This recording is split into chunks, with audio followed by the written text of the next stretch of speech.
Hello everyone, welcome back to Beyond the Veil Tarot and Astrology. My name is Candace Marie. Thanks for joining me. I'm here Friday, June 13th, 2025, live doing tarot readings on the channel. If you guys can see me, give me a thumbs up, like this stream, and consider sharing it out on your socials.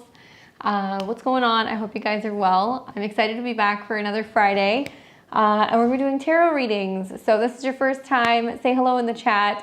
Let us know where you're tuning in from. And just a reminder, we are only live on Fridays. So if you guys are watching this on Saturday or Sunday, we're no longer live. We will refund you if you send payment for readings. We hope to catch you next week for live astrology.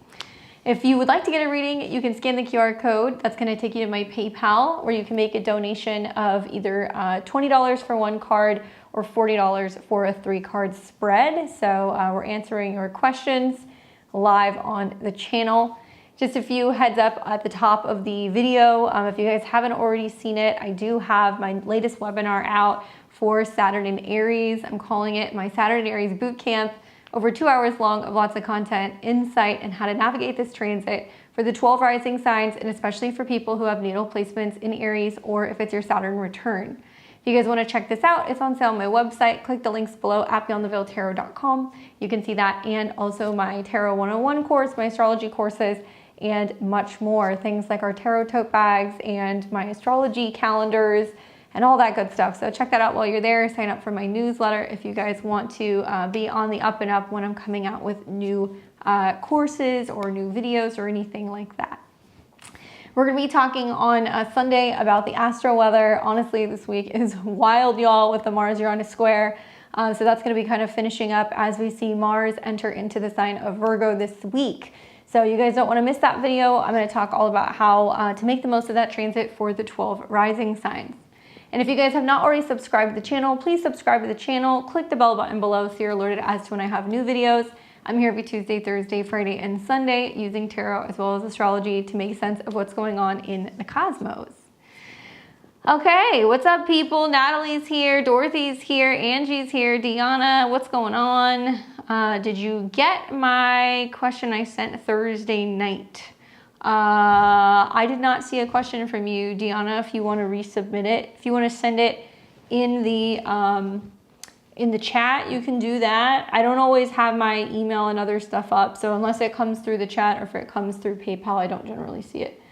But we'll be taking our level 3 members first. So if you guys are a level 3 member, you haven't cashed in on your weekly or your monthly reading this month for June, let me know. I do have memberships on my channel. So for those of you guys wondering, I'm a full-time content creator. If you guys join my level 3 memberships and support me, you're going to get a reading, your choice of tarot or astrology, once a month.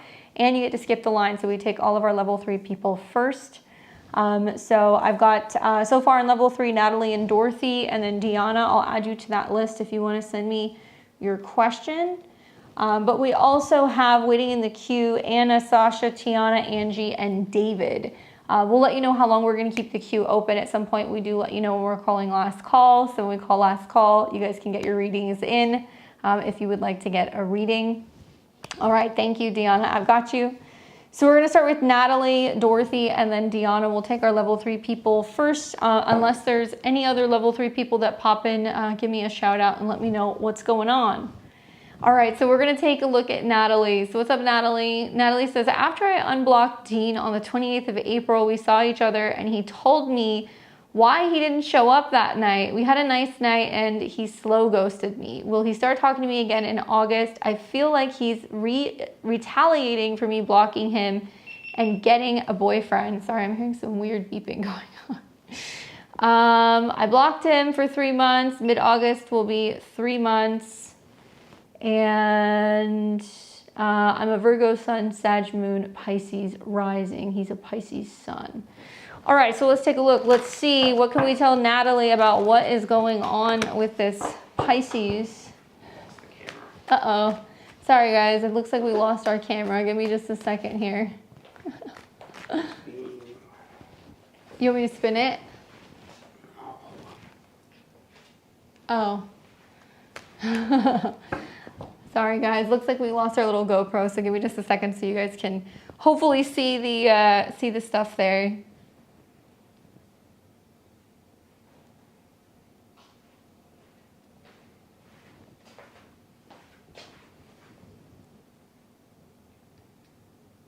Did it die?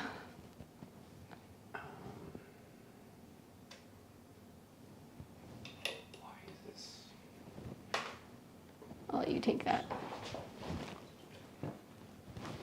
All right. Technical difficulties.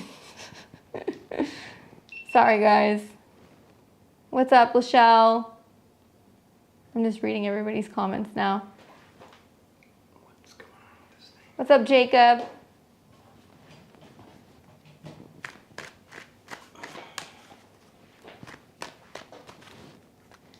Tiana says, just wondering how my summer in Ireland will be. Leaving June 24th. The retreat is July 21st through the 26th. You're going to be gone for a minute. Thank you, Tiana. I'll make sure we get your question answered.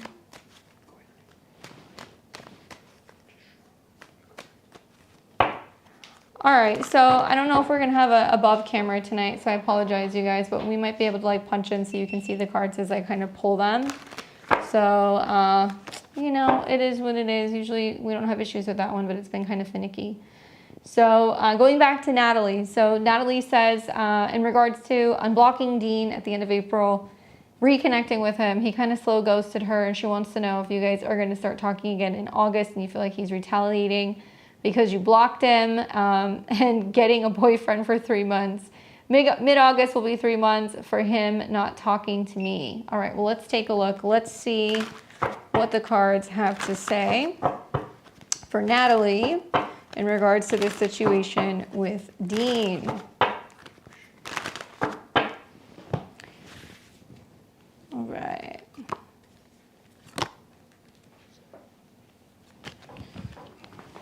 So let's take a look. And then I'm just looking at also what you said. I know you said you're a Virgo rising. Let's see, let's look at this before I flip the cards over. You're a Virgo rising. Where was that? There we go.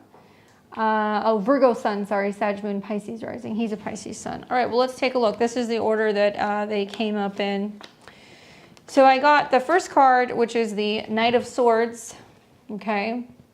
The second card, which is the Queen of Cups.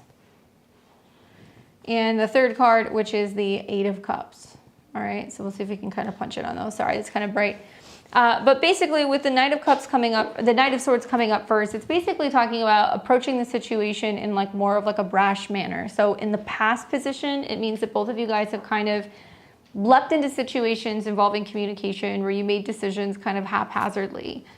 This also does kind of deal with like air signs. So it can be talking about like, you know, applying more of the themes of communication like Gemini, or relationship like Libra, or friendship like Aquarius. But sounds like you guys don't have any air placements. So I think this is more kind of talking about in the past, maybe you decided, hey, you know what, I'm cutting this loose, I'm gonna block him. He decided he wanted to quickly respond to you after you unblocked him. And like there's been a lot of chaos with the back and forth with your guys' communication and kind of like acting impulsively when you guys communicate.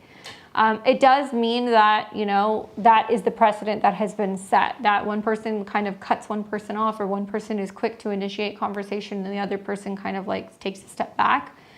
So you guys are kind of like playing chicken, and there's like this back and forth that you're doing with this Knight of Swords that's coming up.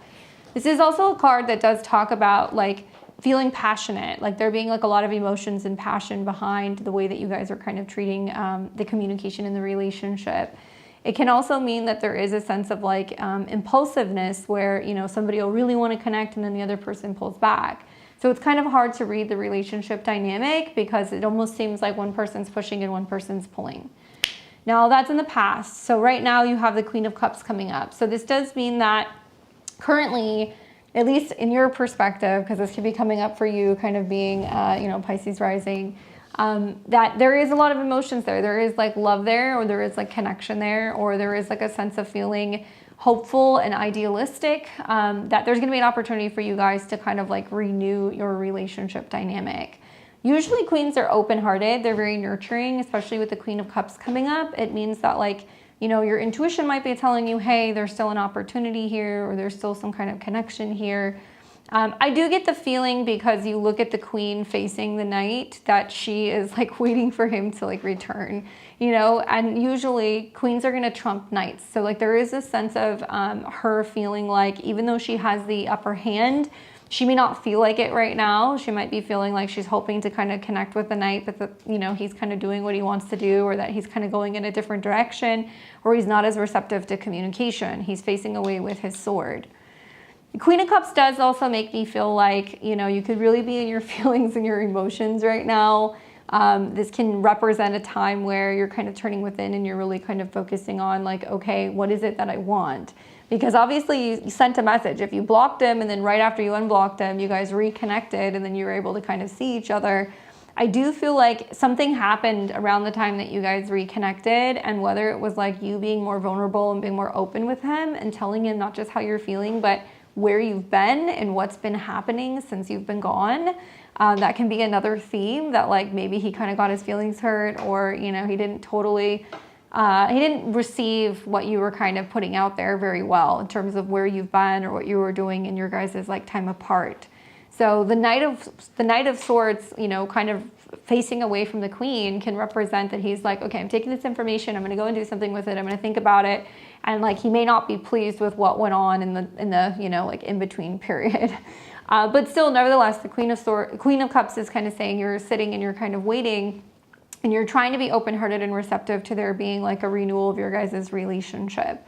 It can also be saying that, like, from an intuitive standpoint, you're like, okay, you know, this will blow over, he'll get over it, you know, we'll have the opportunity to kind of reconnect, it'll be fine, like he'll come around. The Eight of Cups is not as positive when it comes to like an actual reunion. You know, if you're asking me, hey, is he going to come back? Are we going to get back together? Are we going to reconnect? And like the Eight of Cups comes up as the final position. It's basically saying somebody is literally going to kind of move on. And it's interesting because it's not really defining who it is. I mean, you see a man walking away in the background, and, you know, he's kind of going over water, which talks about kind of dealing with emotions and processing things and dealing with some stuff that can be uncomfortable. As a confirmation card to see who it is, I get the Ace of Wands. So this is basically saying, like, when it comes to the situation, it does look like it's going to be mutual. Like, you might look at it as, oh, well, you know, he's not really talking to me. Is he going to come back around? But I see this as like both of you guys equally kind of being like, it's time to go our separate ways. Ace of Wands is also a positive confirmation that's saying like it's going to be the best, because there can be some renewal of your guys' like relationship energies in general, like for both of you. And the Eight of Cups is about walking away and not looking back, or not feeling like you're needing to, you know, go back to something or try to jumpstart something or make something work. Usually this is a card that comes up after there's been several kind of go rounds of trying to make something work and then realizing that it's like leaving you unfulfilled. So the feeling that I get is if you continue to stay playing this waiting game with the Queen of Cups coming up, you know, facing the Knight of Swords, you may get your feelings, you know, kind of like in a twist. And there can be a sense of you being like, well, I waited for him to come back. He didn't reach back out to me. He didn't come back around. I wouldn't look at it like that. I would look at it like you told him what you needed to tell him. You know, you unblocked him and you were able to kind of get closure. He told you where he's been and like why he was MIA.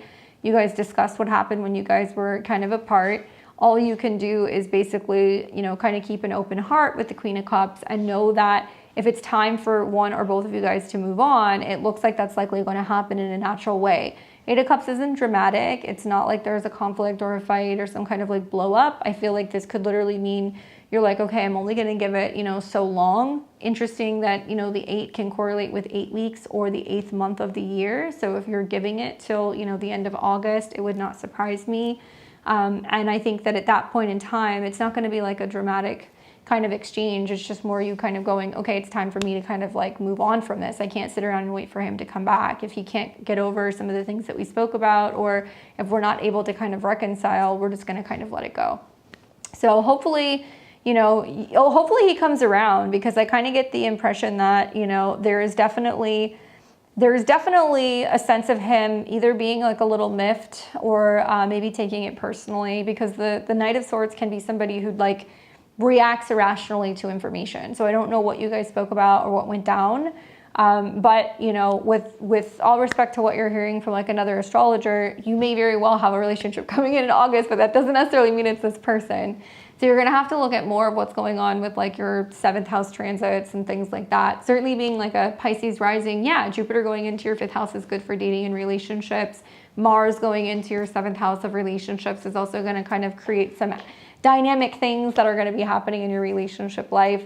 And you're also going to see Mars kind of connecting with the South Node. So it could be dealing with people from the past, and it's going to reactivate some of the eclipses that we saw from March. So I definitely feel like I would keep an open mind with like who that could be. And I think that, you know, for you, he has to be willing to kind of come back around. Like he has to be willing to at least meet you halfway and communicate. And it looks like you're willing to wait. So like the Queen of Cups definitely makes me feel like, you know, it's a situation where if you're open-minded and if you're willing to kind of hold that space for him to return, but there's no attachment to it having to be him, I would focus more on the timeline if I were you. Like the 8 of Cups makes me feel like, you know, give yourself until that kind of time period in August. But my interpretation, and this is not an astrology reading, but my interpretation for a Pisces rising is that there's going to be a lot more going on revolving around relationships that could come in that burn up overly fast with the South Node Mars, or it's going to be a situation where you're dealing with people from the past. So kind of keep an eye out for that. But yeah, August will be an interesting month, especially with some of those Mars transits. All right, so keep me updated. Let me know what happens. Come back around in August. Let me know if you end up talking to him. Okay, so we're going to try to restart the stream really quick for you guys so we can get the camera attached up here. So give us just a second. We're not going away. If we disconnect, we'll be right back, but we're just trying to get that overhead cam so you guys can see the cards. Should take like 60 seconds. Yeah, it'll take about like a minute. So hang tight. We'll be right back, guys.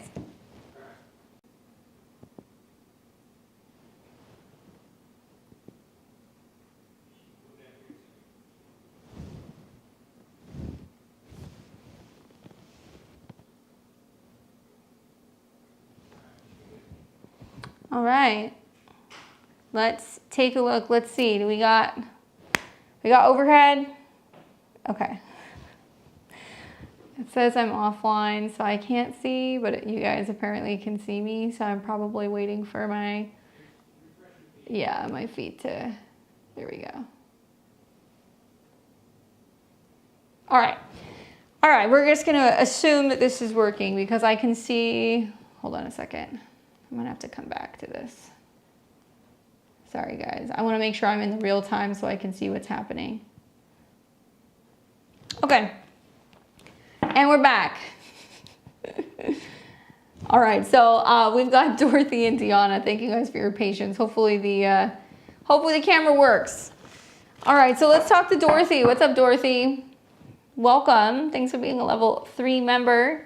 Dorothy says, hey Candace, what a wacky week. I started a business that will be a mix of online and in person. I can take some time off in late July or early August from my day job. I'd really like to see my business grow, but I want to know what the cards say about timing. I'm a Gemini rising, Aries sun, Pisces moon. Solar return was in Capricorn. So that means that for you, your natal 8th house cusp is on the ascendant. So change and transformation of work. At least that's my interpretation. But let's see what the cards say. So obviously you know that there's going to be a huge focus on work this year, and you're wondering in terms of timing, if you can kind of swing this, that there's going to be a business that's up and running. That's a combination of in-person and online. So you're wondering if you should take some time off in July, early August from your day job. I guess that's what you're kind of asking me. I have been running and kind of loving it. All right, let's take a look. Let's see.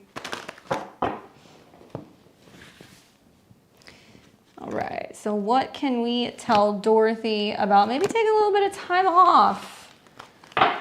There we go. We got cards now, people. King of Wands. We've got the Sun, and we've got the King of Swords.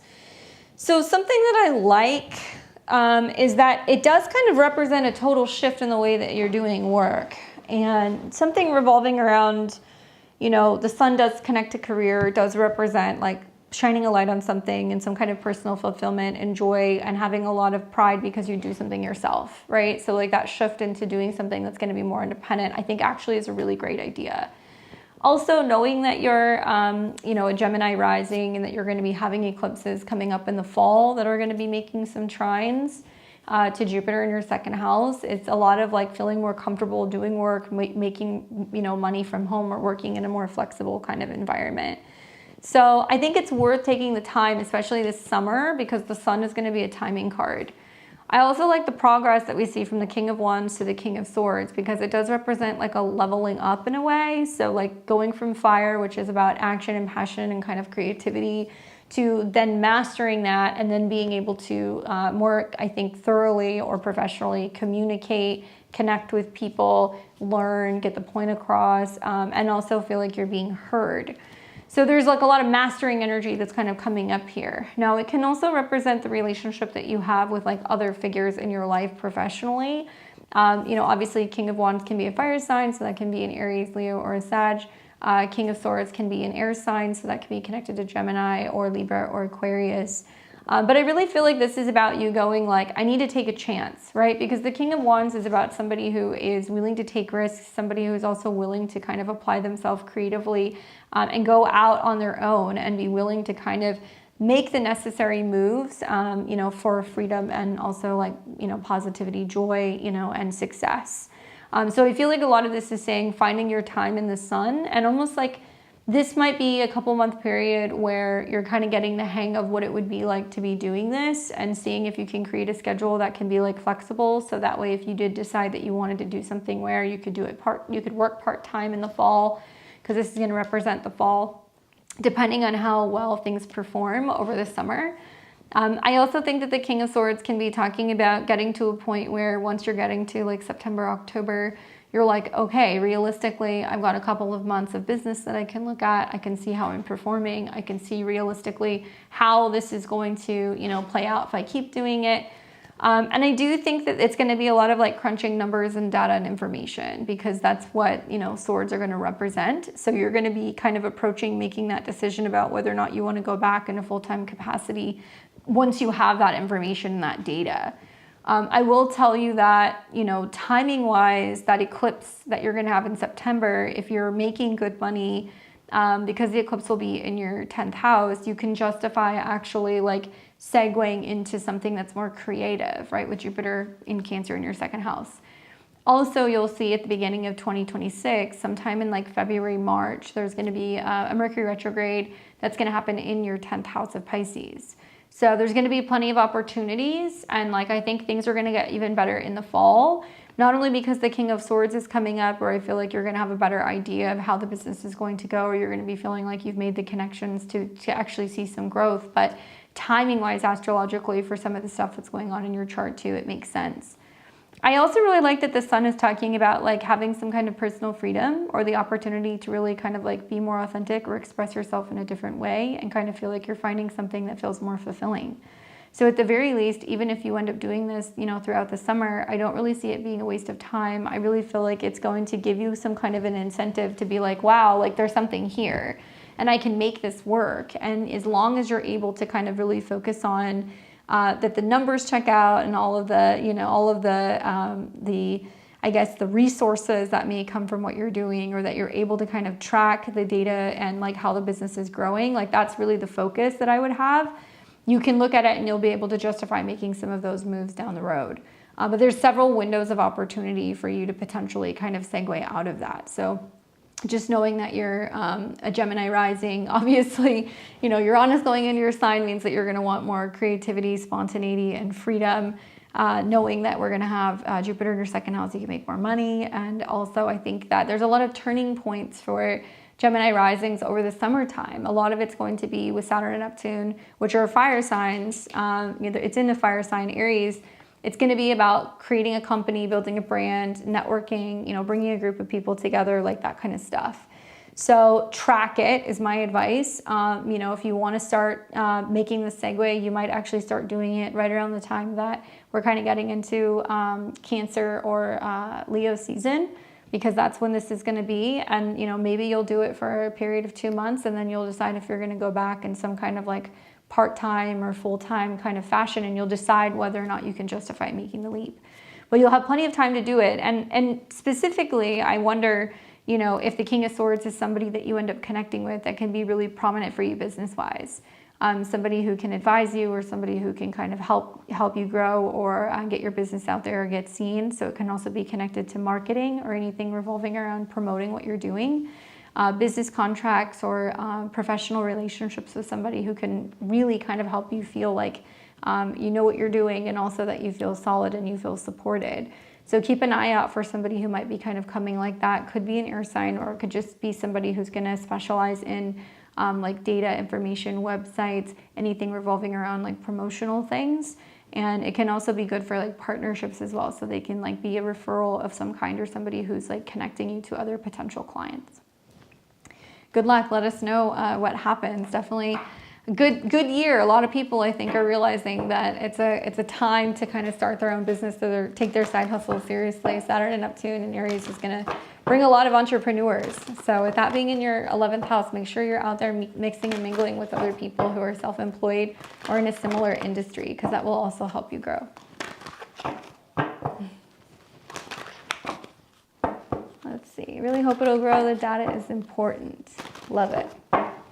Yeah. What kind of a business are you starting, Dorothy? I'd be curious to know.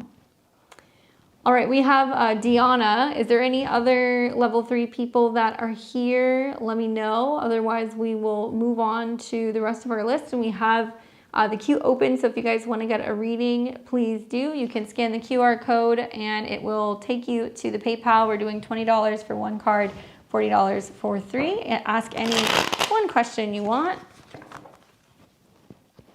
To find my people, I want to focus on marketing and networking, bringing tech and people together. Great for the transits that you got going on, Dorothy. All right, so let's move on to Tiana.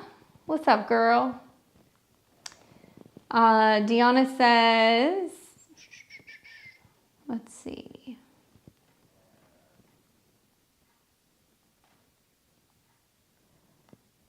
There we go. I won't be back until August. All right, here we go.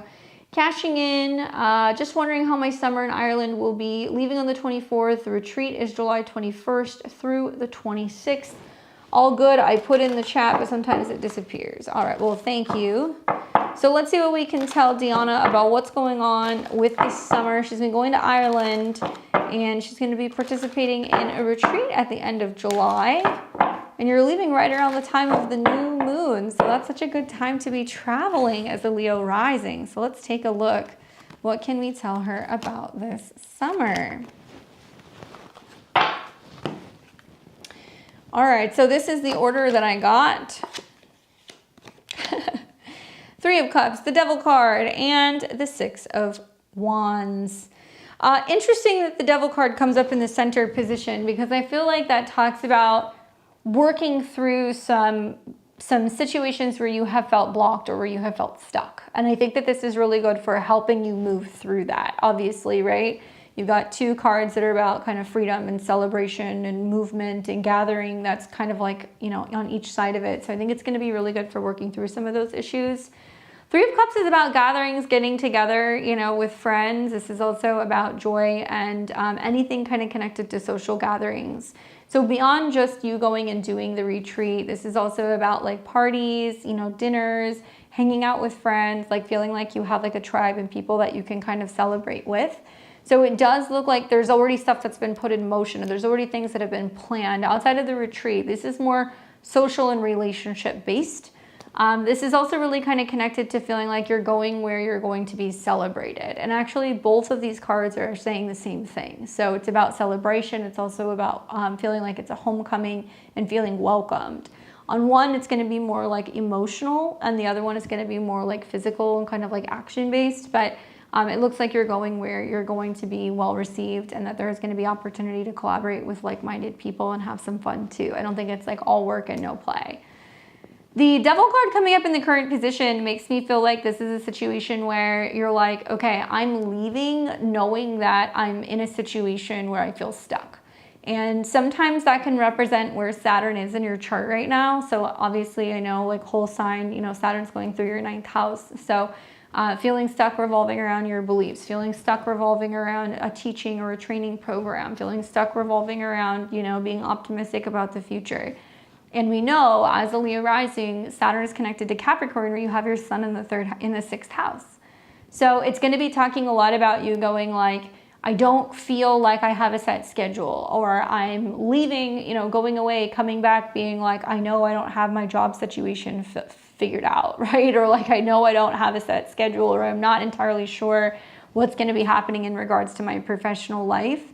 And this is also in the current position, like feeling bound by a situation. So really, I feel like you traveling or you going somewhere, even though you might look at it as like, okay, I know that this is something that my soul wants to do and I need to go somewhere and like kind of get some perspective and be away, there might be part of you that's kind of feeling like burdened or guilty, or, feeling like you're being kind of pulled back into a situation.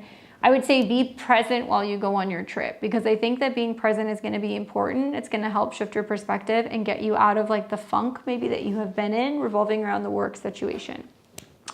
She said, my job dropped me from salary to hourly next year and I'm pissed. Okay. So, the other thing to think about is like, unfortunately, Saturn is in a sign that it does not perform well in. It's easier for Leo placements. So if you have a Leo rising, it's decent. It'll try in your ascendant. But being a Capricorn and having Saturn 4 houses away, from your sun sign, lots of heavy moods, trying to figure out where you're going to live, and obviously it's going through your ninth. So this back and forth, that's like, do I stay here? Do I go? Like, what's happening? Like, am I going to be teaching? Am I going to start some kind of training? What am I doing? And I would say be present while you're away, because I feel like once we break out of the Jupiter-Saturn square, which we're kind of feeling very heavily until the end of June, it's almost like we can't be totally too optimistic yet. But Jupiter is exalted in Cancer. So it's the opposite of this like Saturn kind of devil energy. It's more going to be about expansion and emotionally opening up to something new, and like the healing that can come from also having Jupiter in your 12th house. So the final card is the Six of Wands. So it's very similar to the Three of Cups, although that's kind of like feeling like you're in a warm, fuzzy kind of like familiar social setting, or you're with, like-minded like friends or family. This is more being like, oh, all of the doors are opening. Like while you go on this trip and you go away, you start to see that there are windows of opportunity that are presenting themselves to you that's going to help you travel more frequently, or it's going to help you move or relocate. Perhaps also this means that you end up going on this trip and then you go and you do, your retreat, or you're connecting with people and they're saying, well, can you come back? Like, are you willing to do this regularly? Will you be here seasonally? How can I reconnect with you? When are you going to be back here?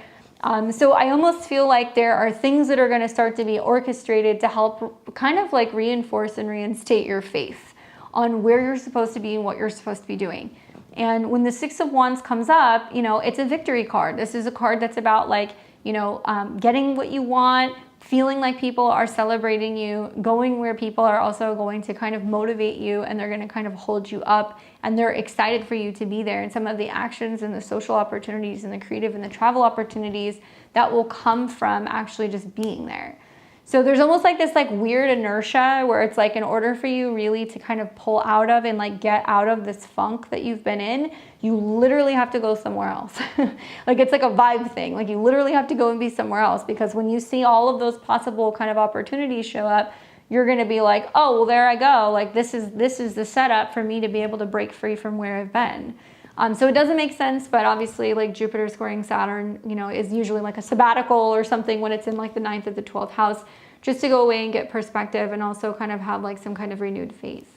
So watch for the signs, watch for the invitations, watch for opportunities for things to kind of play out. It might be 6 weeks down the road. It might be 6 months down the road. It might be something where, people are asking you to come and be a part of something that's going to travel, or something that's going to be mobile, or something that they're doing seasonally. And I also think that being around different people and like a very different vibe is going to shift a lot of things and make you feel less and less consumed about being stuck with where you've been back at home. So I think it can make you a little bit more optimistic and willing to kind of deal with some of those problems head on when you go back. So hopefully that's helpful for you. It does look like it's going to be a good summer, especially with Jupiter in your 12th house. I don't think that's going to go south when you're in another country. Hopefully that's helpful for you.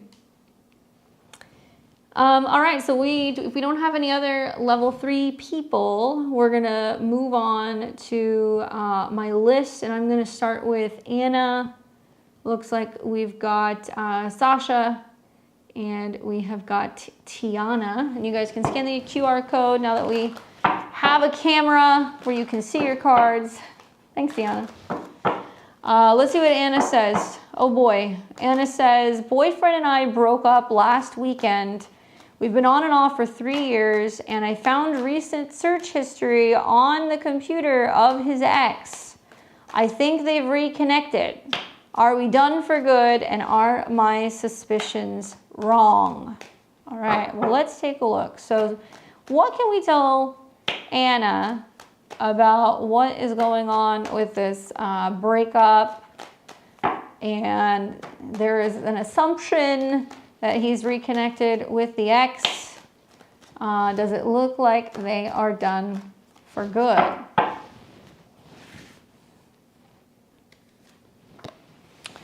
Interesting cards. So confirmation, I'm kind of asking two questions, but the Empress card is coming up, which honestly, you know, this is a card that trumps all the queens. I kind of feel like with the Empress card coming up, there is a sense of idealizing someone, you know, and I'm not saying it's good or it's bad. It's just kind of idealizing someone, because the Empress can be seen as somebody that's like, oh, you know, that is something that I would worship, or something that I would want, or something that I am longing for, or something that seems like, you know, it's out of reach, right? Because this is somebody who is not trying to connect with people. This is not somebody who's trying to lure someone in. Like if I was pulling Seven of Swords or the Devil card or the Lover's card, I'd be like, she's trying to steal your man. I don't think that's what's going on. I think this is a situation where there was something that was happening where he felt like that door was not closed. Like he didn't get closure. And there was a sense of him kind of being like, okay, I need to see what's happening there. So definitely idealizing somebody, wanting to connect with somebody, you know, thinking about whether or not, you know, it would make sense to reconnect if it's possible. It still, to me, feels very idealistic. Like I don't see like it's a situation where he's going back and forth with her, got back together with her, and then you guys broke up. I don't think that's the case. I think this is somebody who was literally going through the motions of, I'm in a relationship, things are clearly not working. What have I had or what have I dealt with in the past? Is there still something there? And like sometimes people will do that to see if the grass is greener, not really wanting to deal with their own shit, but that's besides the point. So with the Empress coming up, which is generally a positive card, so that's why I don't feel like she was influencing him. I think he was seeking her out. With the Page of Swords being the confirmation card, I can see this two different ways. One is it makes me feel like for you personally, you need to stay in your lane. If you guys broke up and you know that he is going and dancing with ghosts of the past, don't be reaching out to him. Let him do his thing. Secondly, you know, the Page of Swords is coming up, and like pages are almost like little clowns. They're like children, you know, and it can represent somebody who's trying to entertain somebody, or somebody who's, you know, trying to kind of get the attention, or trying to kind of get the ear of somebody, especially if it's swords, writing, texting, calling, emailing. But very rarely is the Empress going to entertain a page. Why? Because it's a child, right? So it might mean that this is a situation where, you know, there's been so much time that they've been apart, and like she's grown, and, you know, her connecting to him or talking to him, she's in a different place. I feel like she's in a different league, I guess I would say. No offense to your kind of dude, but I feel like this would be her being like, I'm in a different part of my life. I've got other things going on. And it's like him kind of entertaining or idealizing. Is there something still there? So to me, it doesn't look like it's a relationship. It looks like somebody who is seeking her out. And even if they are communicating or talking, I don't really feel like the Page of Swords coming up is a lot that he has to offer her, that she would want. And then also twofold, you know, it's also like, if you're asking like, well, you know, are my suspicions wrong? No, I think there has been a connection. Are you guys done? Not necessarily. I think that any interaction he has with these two cards coming up, women-wise, is going to be a lot of like him kind of shooting from the hip, trying to communicate or making sudden decisions and ending something or trying to initiate something, and other people being like, I am too good for this. Because the Empress is somebody who is like the top of the top. She's not going to bother herself with little games or people who are on and off or back and forth or like whatever.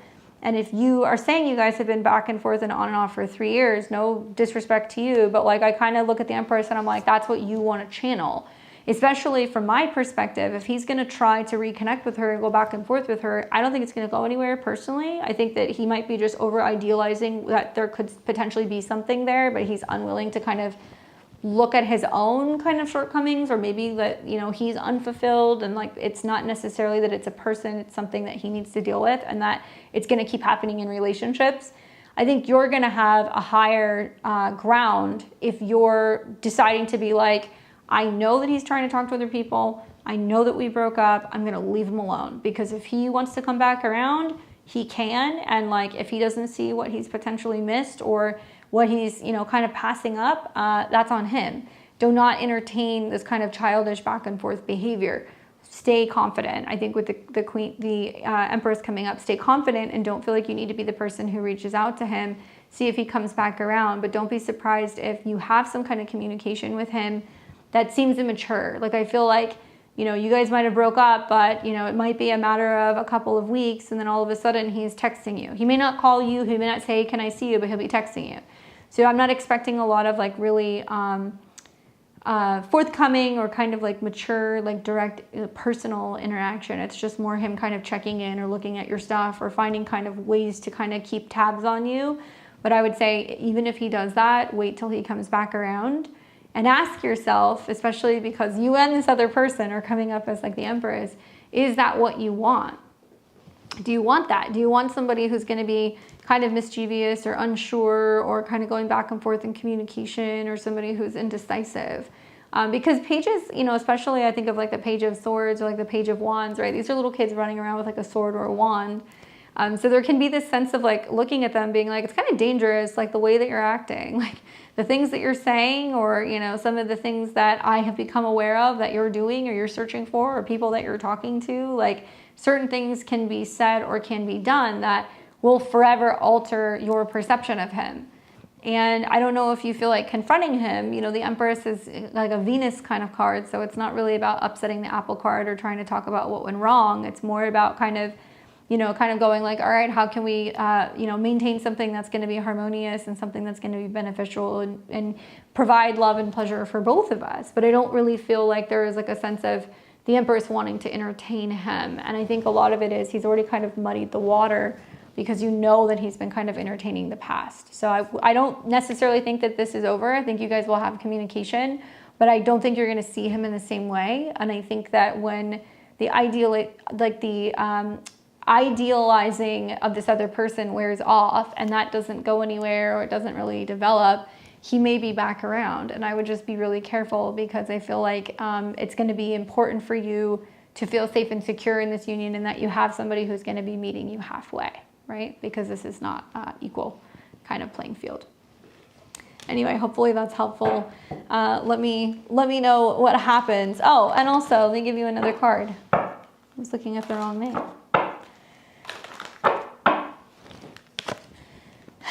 And then you get the King of Swords. So it's interesting. You have the, you know, the Empress, you have the Page of Swords, and then you have the King of Swords. My interpretation of that is like, hey, number one, communication might change quite significantly. Give it some time, right? I'm not telling you to give him the cold shoulder or to like ignore him, but I feel like if you leave him alone and you let him kind of realize, okay, we're broken up, this is what we're doing, we're going to take our space, you do your thing, like, until he shows up and he's able to communicate with you and be direct, honest, authentic, and also take the initiative, because that's what kings do, no dice. And I'm not talking about like him just texting you or calling you. It's like sitting down and having a conversation, because I still feel even with him coming up as a king, you're still going to trump him. So, you know, the Empress is going to trump everybody but the Emperor. I wonder if you're going to be able to get over that, if you're going to be able to overcome and like overlook the fact that you know. I'm not telling you that you have to kind of confront him, but I do feel like the King of Swords is somebody who should be able to be honest with you and give you answers. So if you guys have a period of time where you're not together and you're not talking, I think it's important for you when you do sit down and talk to him, be like, what's the deal? Like, were you with somebody else? Like, is there something you needed to figure out? And he may be honest with you and tell you like, yeah, there was nothing there, you know, and you might need to hear that for peace of mind also. But it does look like actually communication might get better. You might actually see that. And I don't know like what sign he is or whatever, but this generally deals with Geminis, Aquariuses, and Libras. So this can also be talking about like timeline wise, like the timing of where there could be better communication that's going on between the two of you. Anyway, I hope that that's helpful. Let me know what happens, Anna. All right, we got Sasha and then Tiana and Angie. Sasha says, sorry for another question about my tutor love saga. But he actually reached out to me and I pulled the King of Swords trying to figure out what his intentions were. But I want to pull another one too for clarification. I feel like he just liked me as a client or a student. All right, well, it looks like Sasha got the King of Swords as the communication card or the but she wants a clarification card to see why did that sexy tutor reach back out to her? What does he want? Don't you love it when the tarot is so fucking sassy? This card's been really sassy lately. King of Swords, and you're gonna get a confirmation card to that because I mean literally the 78 cards in the deck pulled the very one you pulled. So I'm gonna double down on the King of Swords. Could be business related, okay? So it can be somebody who's more, hey, I'm making the rounds, I'm wanting to connect with my students, people who I was working with, checking in, how are you doing? How are you, faring in terms of your studies? Do you need anything? I have some free time, I'm available.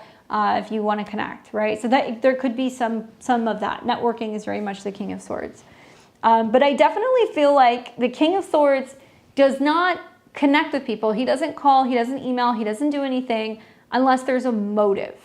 Okay, so it's motive based. There's got to be like him being like, oh, I want to reach out to that person. I don't think you were just necessarily like a name on a list. Confirmation card being the Justice card is interesting because it can mean that there is interest in communicating and striking up and having some kind of, opportunity to communicate with you more often. There being an exchange. The Justice card is about a relationship or partnership card. It doesn't necessarily mean it's romantic, but it does mean that there is like a sense of wanting to balance things out. So it's possible that he's kind of, okay, I've got a running list of people that I used to work with and I just want to follow up with them and make sure that they're doing good and see if they need anything. Okay, so that's just saying, hey, I'm still there, I want to connect. But the Justice card can also mean that he's reevaluating who he was tutoring, who he would like to reconnect with, who he kind of feels like has the most potential, people who are going to be the most receptive. So there has to be some kind of personal incentive or kind of connection there to have made that list. But the fact that you get the King of Swords both ways, I do think that he was coming at it from a perspective of, okay, this is business and I'm wanting to reconnect and let you know that I'm here. But I also feel like the Justice card is kind of saying he is doing that because he wants to stay in contact. He is doing that not just because he's looking for business, but I feel like he's looking for reasons to communicate and stay connected with you. So I'd be curious to hear like what you said to him or if you responded or if there is some kind of catch up email or Zoom or call or something you guys are going to be doing. This can be saying the timing of this can be really prominent, especially as you're getting closer to like Libra season. So, closer to September and October is when I would be paying attention. Doesn't mean you have to wait that long to talk to him. It just can mean that, between now and then there's something setting up where there may be more opportunities for you guys to be able to connect and communicate. But definitely King of Swords coming up twice is saying that he went at it from a really business kind of standpoint, even though I do think he has like an interest in kind of keeping you on the roster or keeping you close by, right? Because that's wanting to stay connected for some personal reason. Anyway, I hope that's helpful for you, Sasha.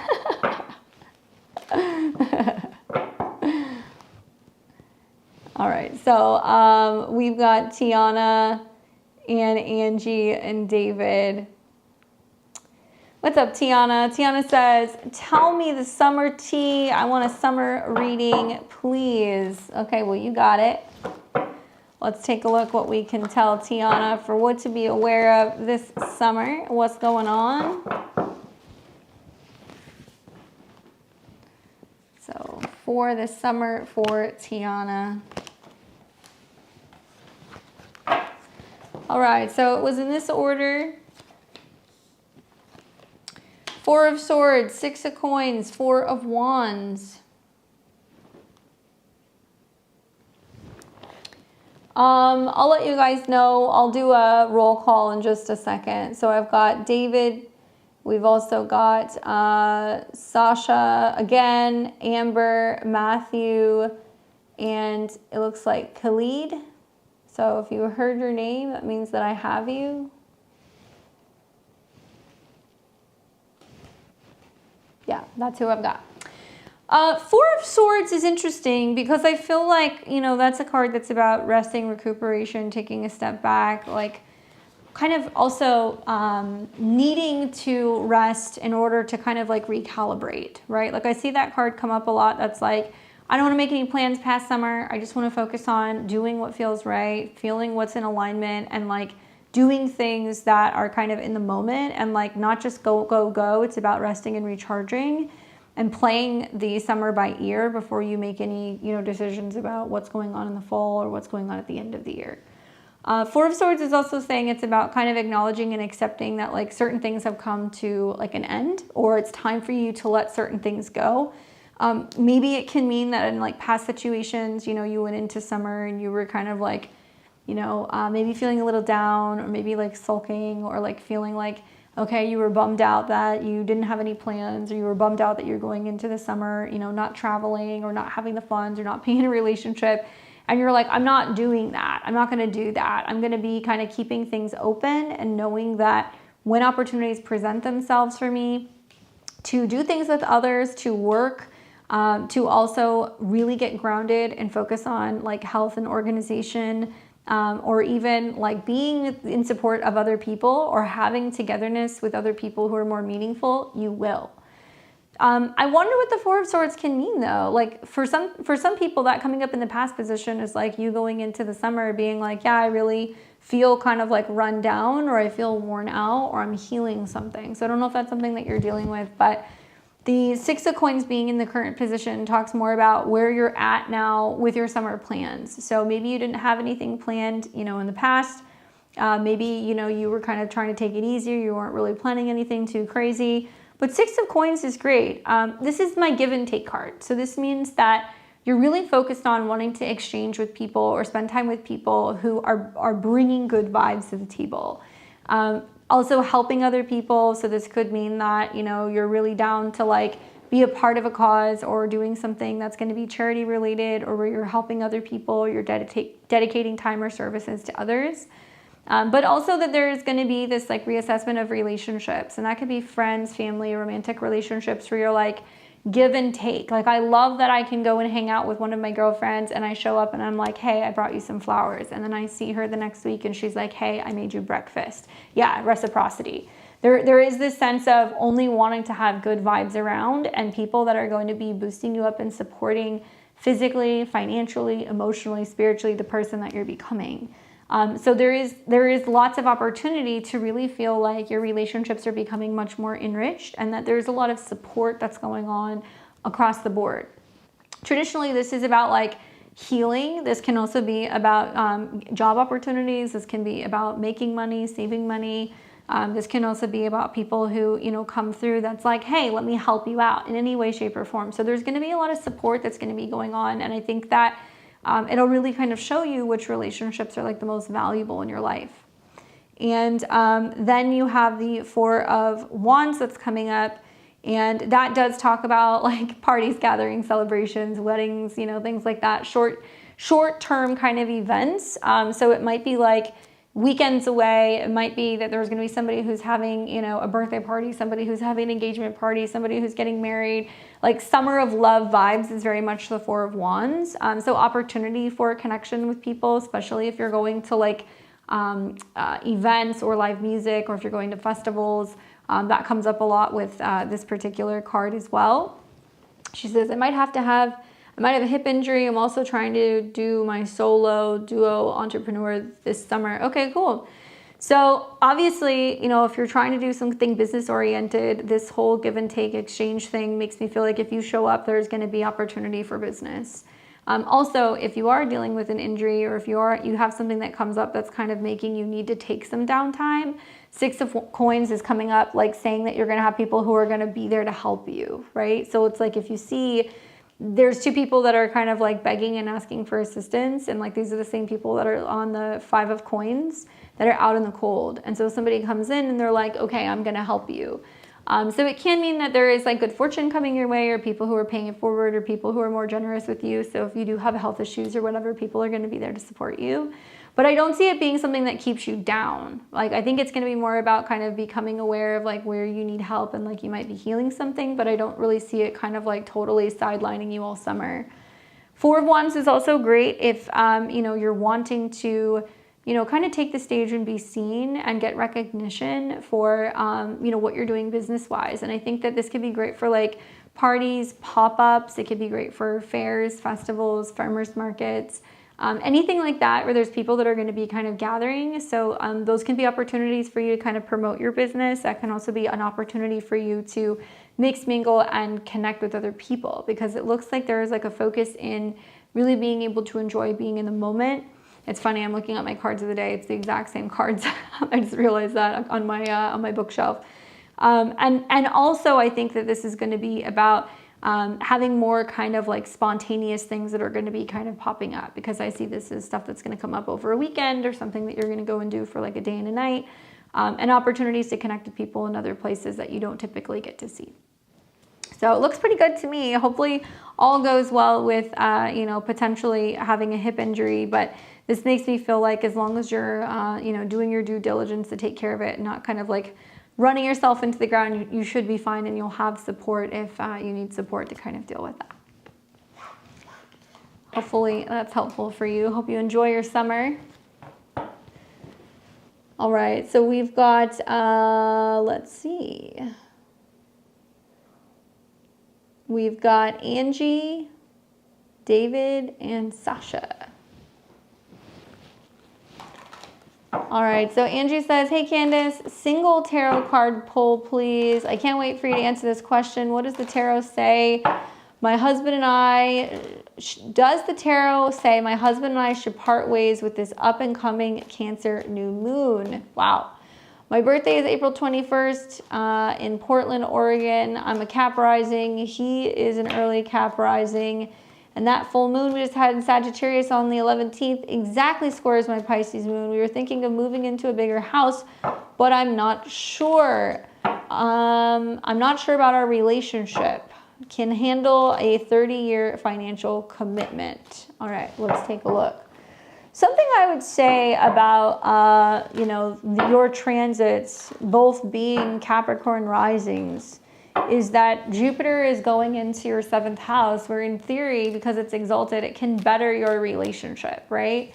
Jupiter also is connected to your 12th house, so I'm not going to tell you what to do, but I'm going to tell you that things that have been kind of subconscious, or things that have been withheld in your relationship, can now become like more like prominent. Like you guys will start talking about what you've been thinking, or what you've been feeling, or what you've been kind of holding back. It's also a really good time for working with a therapist. Like having Jupiter, your 12th house lord, go into the 7th is a great time to work with a therapist. Because Saturn is your chart ruler and it's going into your 4th house, it's like this representation of, can I take on a new home? You know, do I want to live alone? Am I going to be stuck here?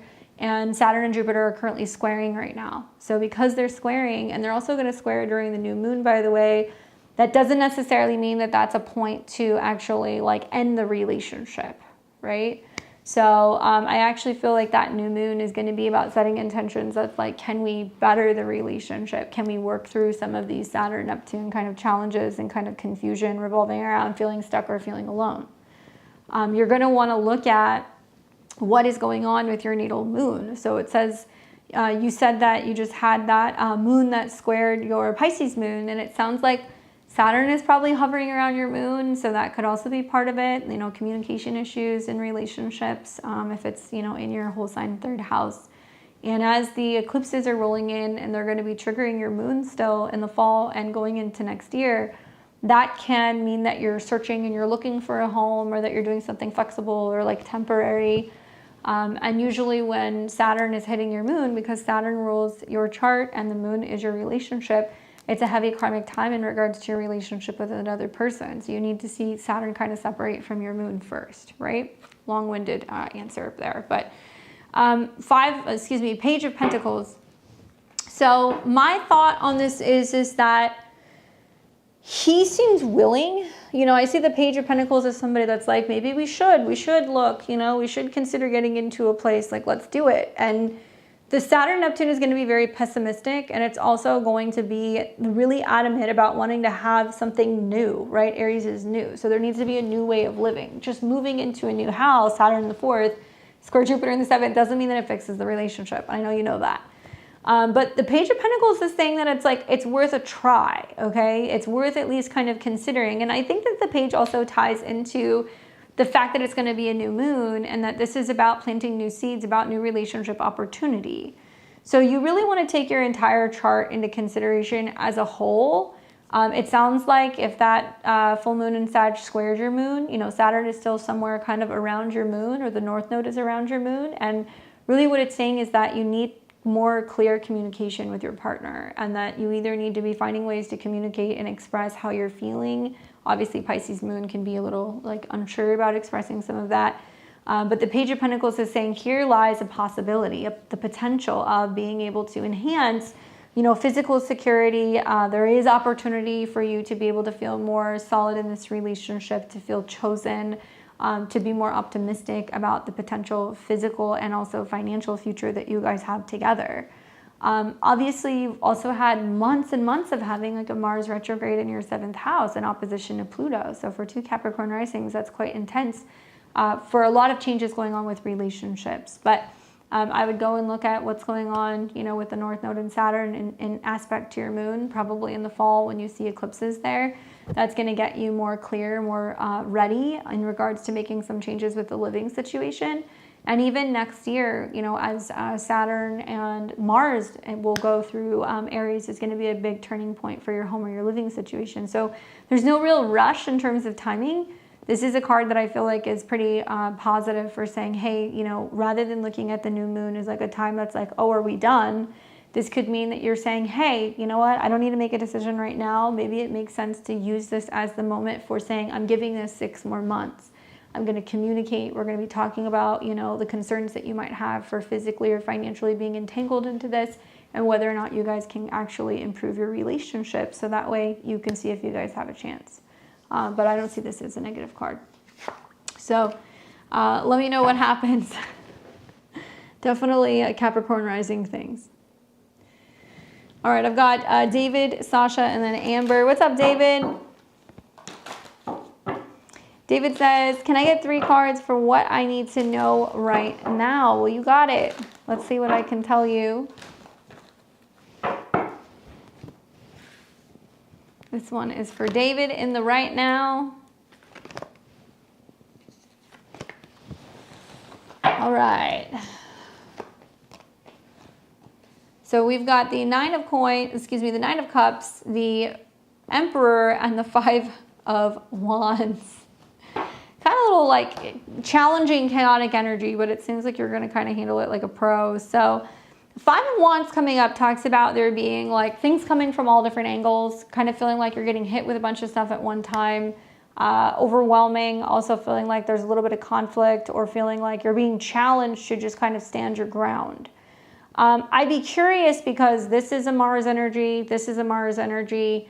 Obviously, if you're a fan of astrology and you know what's going on, this is a pretty intense Mars weekend. So the next couple of days, Mars is going through Leo, and that's a very bold and kind of dynamic, dramatic, creative, romantic, passionate, egocentric kind of transit, and it's squaring off with Uranus. And so this whole next couple of day period is going to feel very much like this. It's kind of like, okay, then that happened, then that happened, then that happened, and it's like there's kind of stuff happening all around you.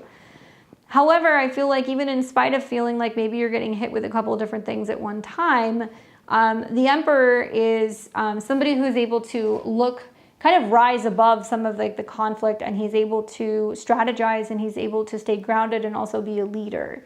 So like there is this sense of you going like, I'm not going to be engaging with anything that's going to be kind of riling me up. Anything that is going to get me angry, that's going to get me confused, anything that is going to maybe try to pull or drag me into some kind of conflict. And this could be family, this could be friends, this could be work, this could be just out out in public, okay? Watch for opportunities for you to say, rather than getting involved in, you know, some of the chaos, I'm going to choose a different path, and I'm going to either say, hey, I'm not going to let this get the best of me, or I'm going to stand up and I'm going to be somebody who's going to be a protector or a provider or somebody who's going to be a leader and try to bring order to the chaos.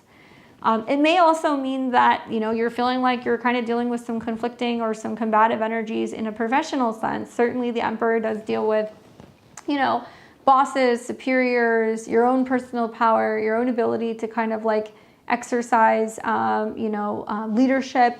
The Emperor is also a card, I think that's really about knowing which direction to kind of go in and leading by example. So you might feel like there are situations in your life right now where there is a little bit of conflict, but it's giving you that conflict as an opportunity to actually show other people what you've got, and that you are grounded, you're patient, you do have leadership skills, you are able to really kind of stand out in a crowd or in a professional setting and be seen as somebody who has like the answer in a way. This is also about personal will, personal commitment, personal responsibility, determination, and this is very much connected to Aries. So what's interesting is that, you know, we have Saturn and Neptune in Aries right now. It's going to be there for a couple months still. It might be a time that you want to kind of look at where Aries is in your chart, because it can be a really prominent time for you personally. What's interesting is, like, as we see some of the chaos and the conflict that's going to play out over the next couple of days with Mars squaring Uranus, which creates some kind of, you know, I would say like explosive situations. Right after that, Mars is going to go into Virgo, and it's going to in conjunct and quincunx Saturn and Neptune the beginning of the week.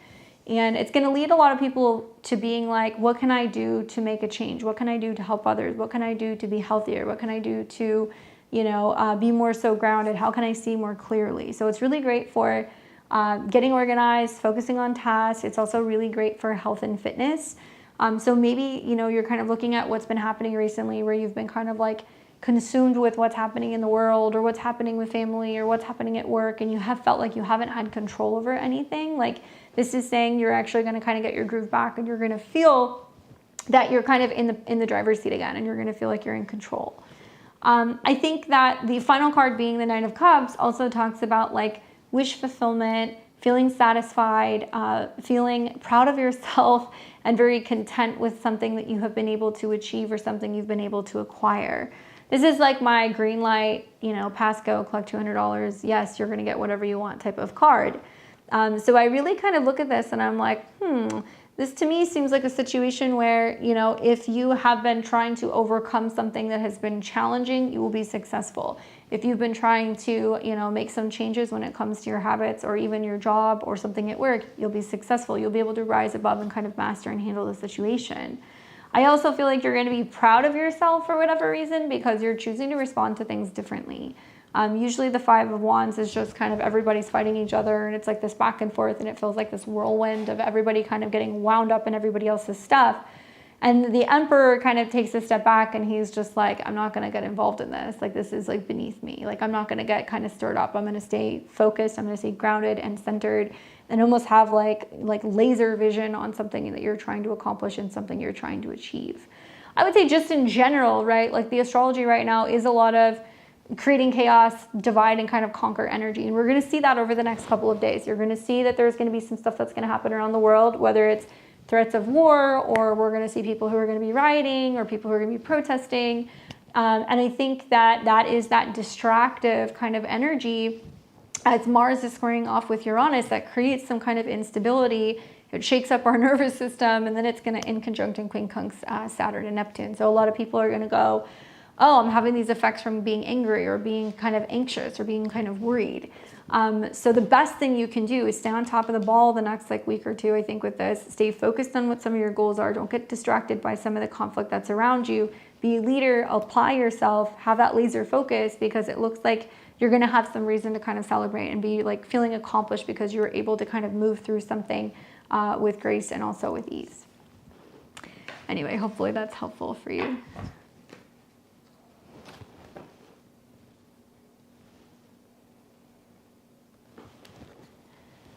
All right, we've got Sasha and then Amber.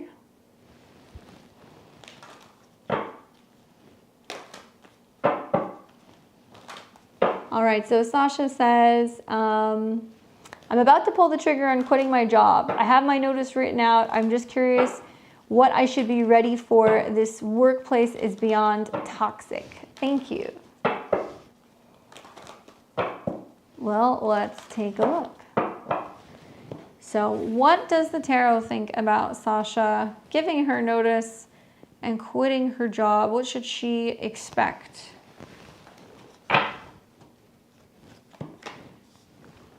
Nope, we haven't done you yet, Matt. You're about 2 readings away. Well, 3 of Coins is really interesting. I mean, this is a positive card. That's about working together. The irony that you're talking about giving your notice and quitting, but being like, okay, you know, like this is actually going to work out, or this is something that's going to be beneficial, or that you're going to be taking yourself to another place that is going to be, I think, more conducive to feeling like you're supported and that you have like a team. You know, 3 of Coins talks about being able to come together and really apply yourself and be working with people who are complementary in terms of their skills and also their personality and their commitment to getting the job done. So it does represent there being some kind of team effort, but it also might mean that right at the tail end of you being like, hey, I'm out of here, there's like a team meeting, or there's other people that are coming together being like, hey, well, what's going to happen, or how is this going to impact the team, or well, why are you leaving? You know, what can we do to, you know, be able to kind of like make this work, or, you know, kind of improve company morale. But it almost to me seems like it's like a little bit too little too late, because 3s can represent kind of being like, okay, well, let's just throw this out there and see if it's going to work. I'm not going to tell you don't fall for it, but I'm going to tell you that it's one thing for people to say it. It's another thing for people to do it. And if you know, think back to however long you've worked here, it's likely, because the 3 of Coins represents you showing up, doing your job, you know, doing what is asked of you, and also trying to work well with other people, you have probably seen that there are either other people that are not pulling their weight, or maybe there has been conversations that you have had with other team leaders or people where you're like, we're not working together as a team, or this is not working, or I don't feel supported. So for them to come through and try to do that at the final moment and be like, hey, like, what can we do to make you stay? Or, you know, can we do a meeting with you, you know, an exit kind of interview to talk about what we can do to kind of fix things in the future, what went wrong? There may be a sense of them acting like they actually want to remedy the situation, but I feel like 3s are about making a decision and picking a lane. 2s are about being indecisive. To me, it sounds like you already made your decision. 3 is like, I'm quitting the job. I'm going to take myself elsewhere. I'm going to go somewhere else where I'm going to be appreciated and where I'm going to be able to kind of do the work that I need to do. And I think that, yeah, I would do that. I think I would give it. Timing wise, you know, this is like increments of 3. So you could be talking about 3 days, you know, 3 weeks, 3 months. A lot of that's going to depend on, you know, when you feel ready to do it. But I can tell you just in a nutshell, you know, Saturn does deal with career and professional things, and we are going to see that new moon in Cancer at the end of June is going to be squaring Saturn. So it's going to mean that we're kind of emotionally leaning into the changes we need to make that's best for us emotionally. And because of the square to Saturn, it's about kind of getting away from where we have felt stuck or where we felt limited.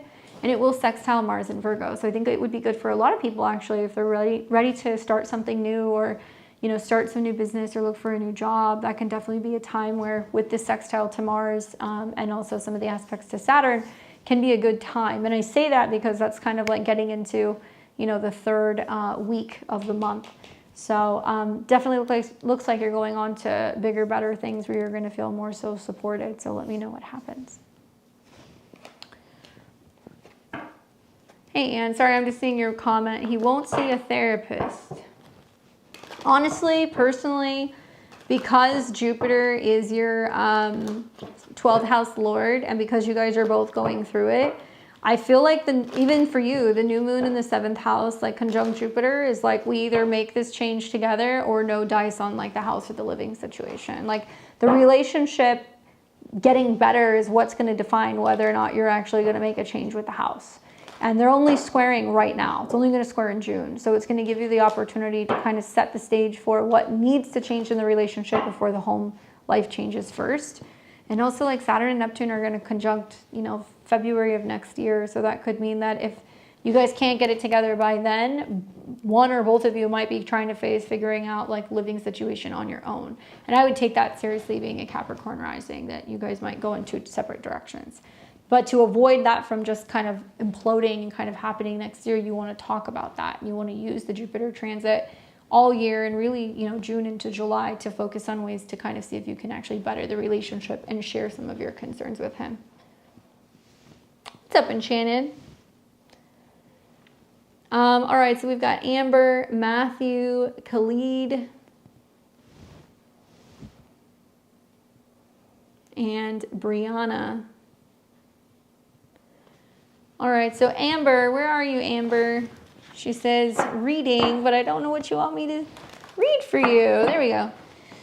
Aries rising, Aquarius sun, Taurus moon, next relationship timing. Who might it be?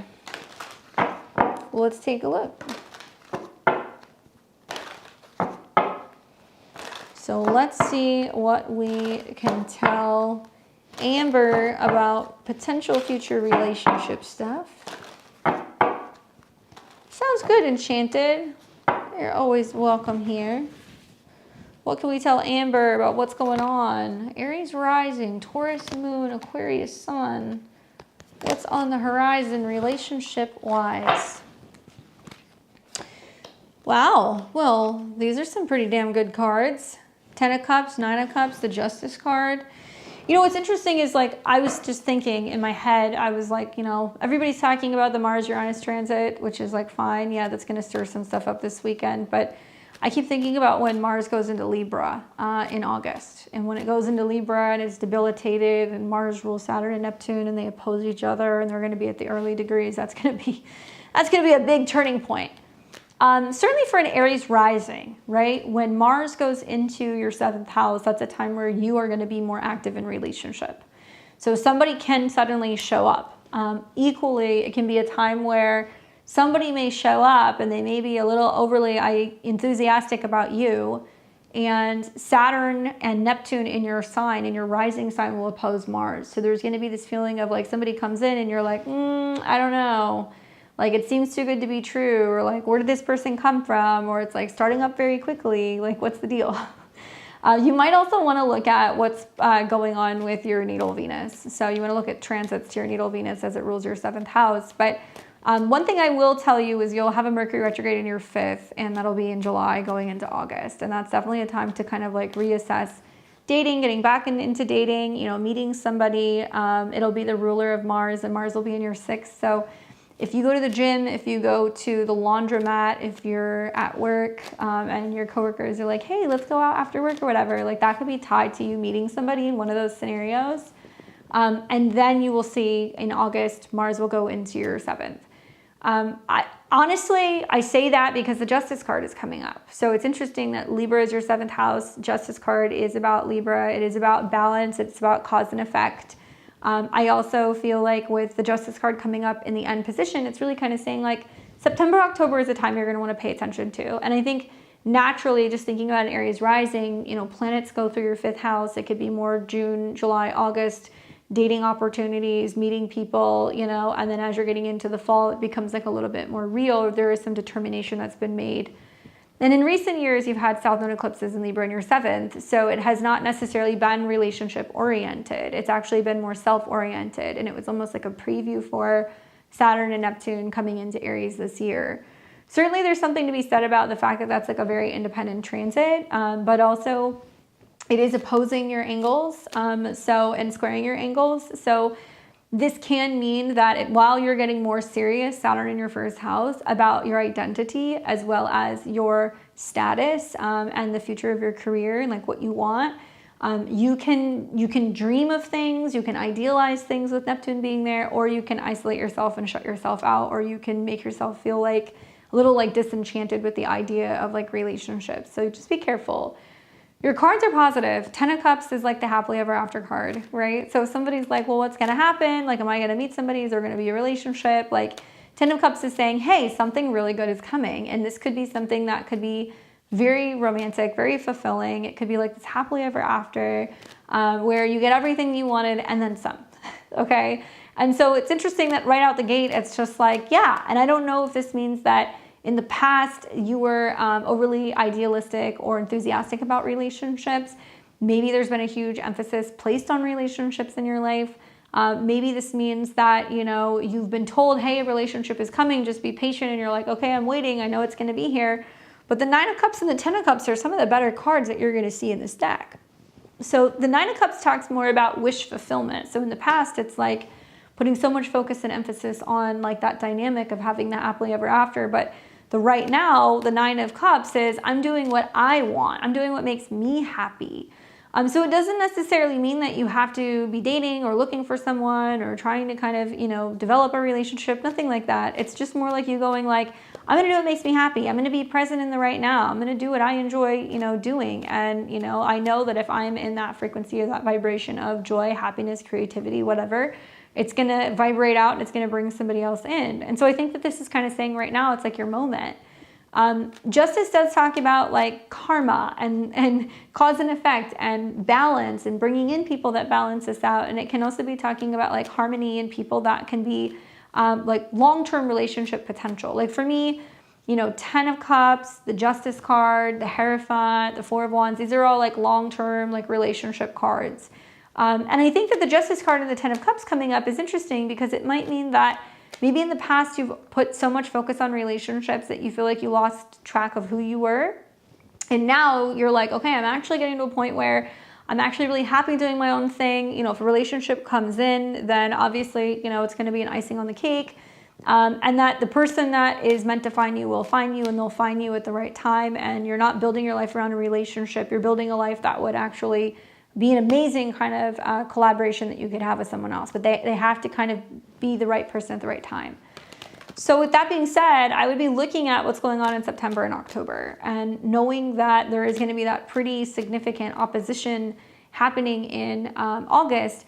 Don't chase somebody off or don't dismiss somebody who seems like a little overly enthusiastic about you. Because I could also see this being like, you're like, I got exactly what I wanted. I've been asking for this person. And then I'm just kind of like, I'm not sure, is it right? You know, or is it too good to be true? Obviously, for more clarity, you're also going to want to look at your natal Venus. So look at what transits are happening to your natal Venus right now. That's going to give you a little bit more information and insight. Obviously, it's not going to be too far away from your sun. So it's going to be one of the signs that are going to be around there. So go and take a look at that. I think you said you're in Aquarius. So it's either going to be what? Capricorn, Aquarius, or Pisces. And if it's Pisces, Saturn is there and the North Node is there as well. So pay attention to some of the eclipses that are going to be happening with Pisces because that can also bring in some significant relationship stuff. But I have my eyes on the fall. Hopefully that's helpful for you. Really good reading. All right, we've got Matthew, Khaled, and Briana. You're welcome.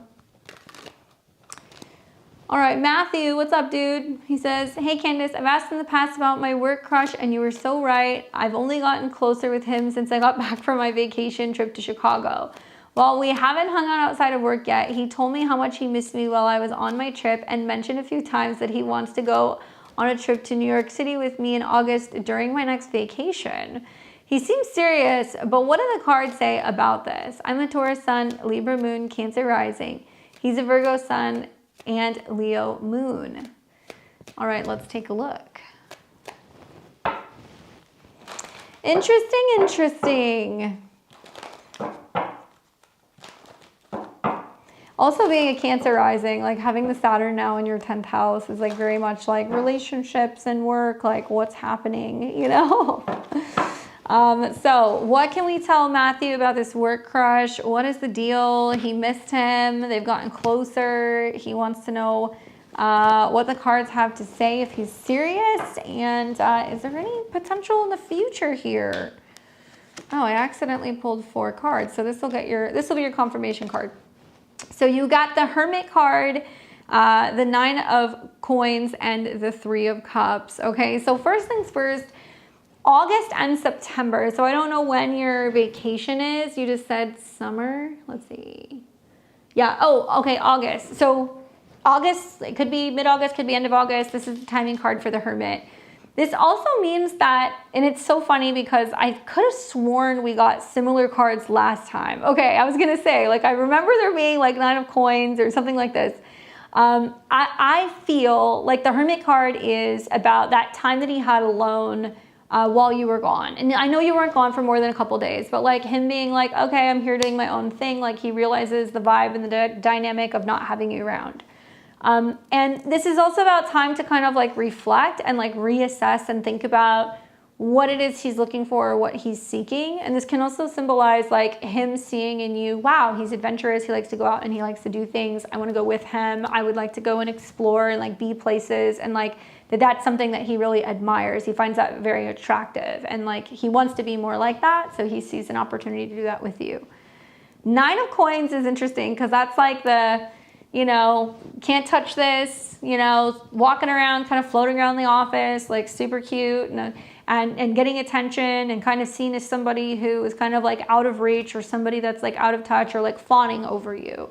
So he may see you as somebody who's like, oh, you know, like I can't, maybe he can't read you very well, or he can't really tell whether or not, you know, you're actually seeking a relationship. Obviously there's mutual interest here, and that's obvious, but he could look at it as like, well, you know, I'm going to feel it out and see, you know, would he want to travel or do something with me, and see if that's going to be a way to kind of like, you know, get closer to you or kind of bring you around.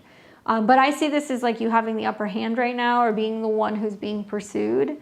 And also like being in a situation where you're going off and you're doing the things that you like, and you're naturally kind of organically bringing somebody in that could be a match.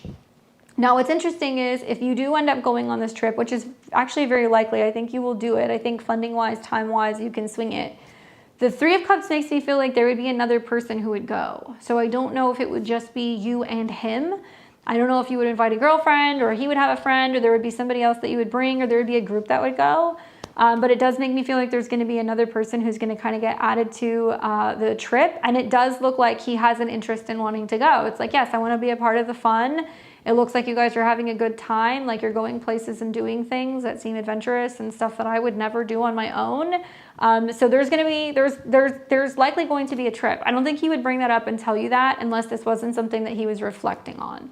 And I like the fact that maybe he can be a little bit more kind of like independent and kind of like solo. And there are things you guys are doing that he wants to participate in. And that's why he's like, okay, I want to go, because he likes the fact that you're like adventurous.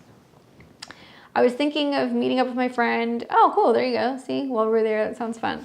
Confirmation card you got was Temperance. So it's also saying like timing, right? Like for me, like I always say, Temperance is like the crock pot card. It's like you got to put everything in it and then you wait for everything to kind of come to a boil and do its thing.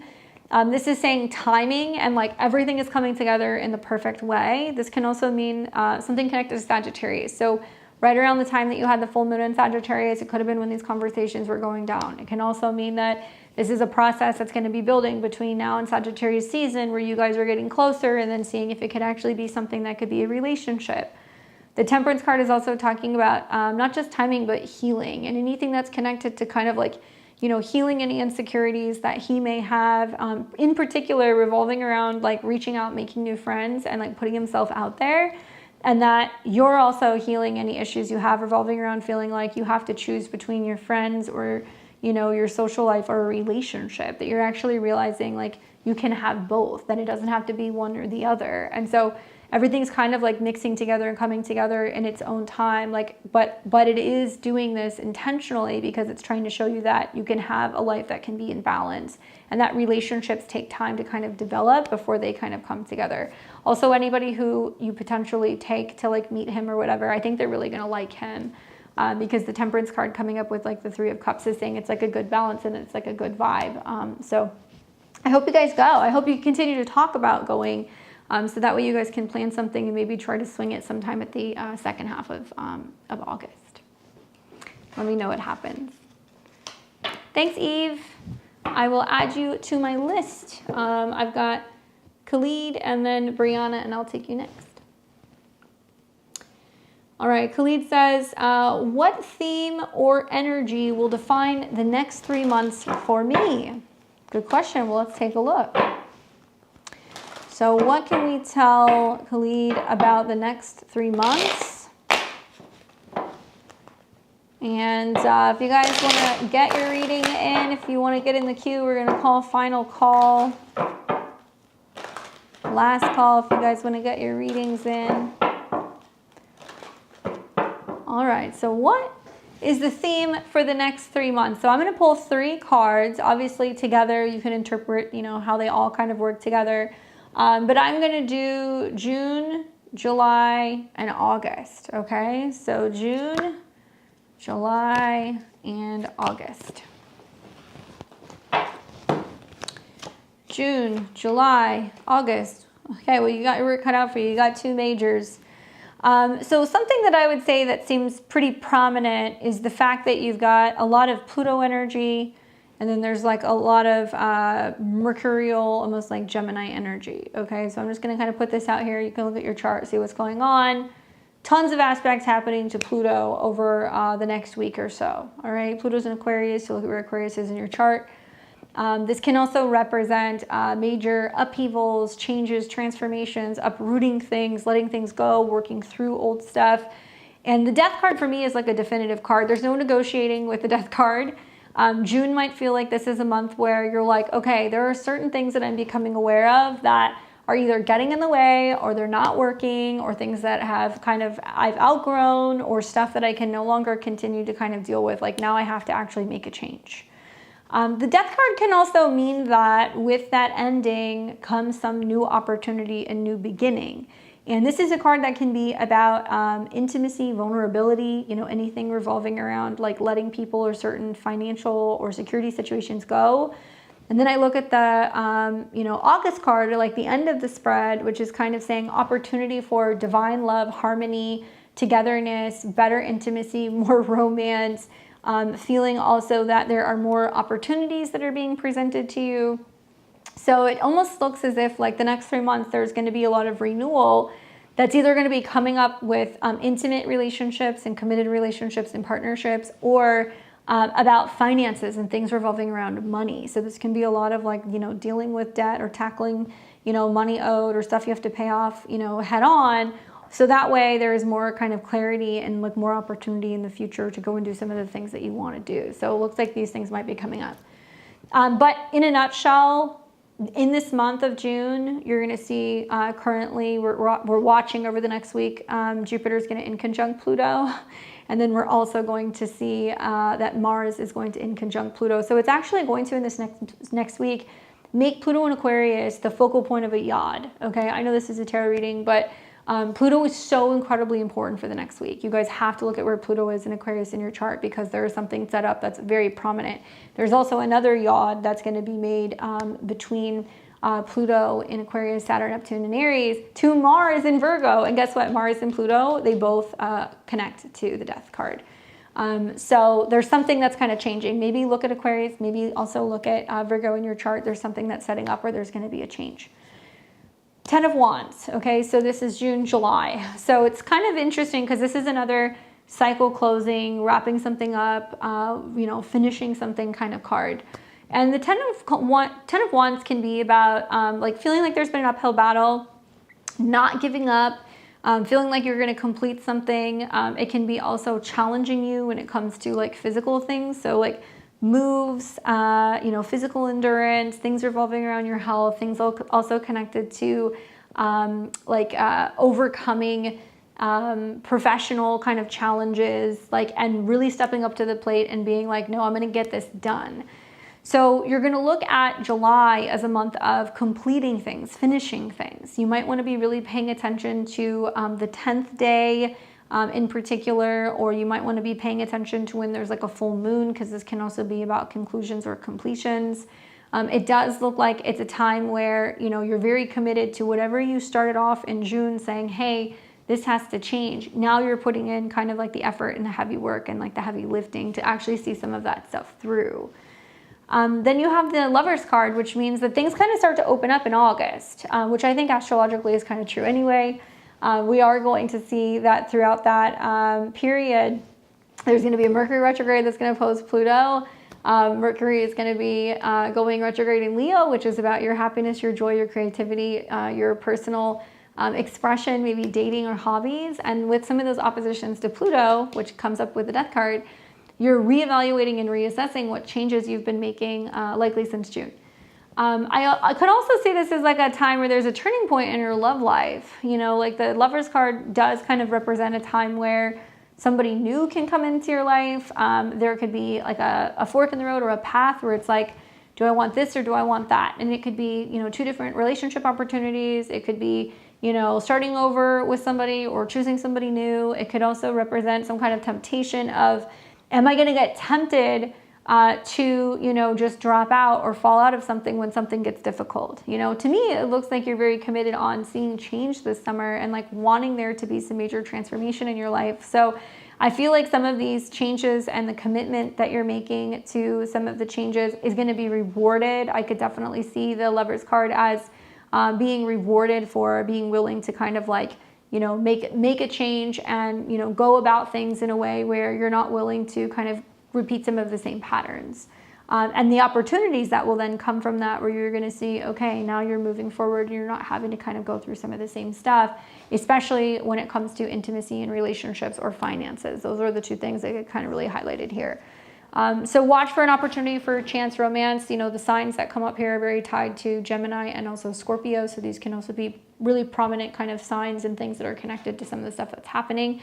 Don't give up. And if you're feeling like you're hitting a wall in June and you're like, certain things have to change, make July that month where you're going to be consistent. You're going to be committing to seeing some of that change all the way through. And you'll start to see doors of opportunity opening for new ways forward for you in August. Hopefully that's helpful.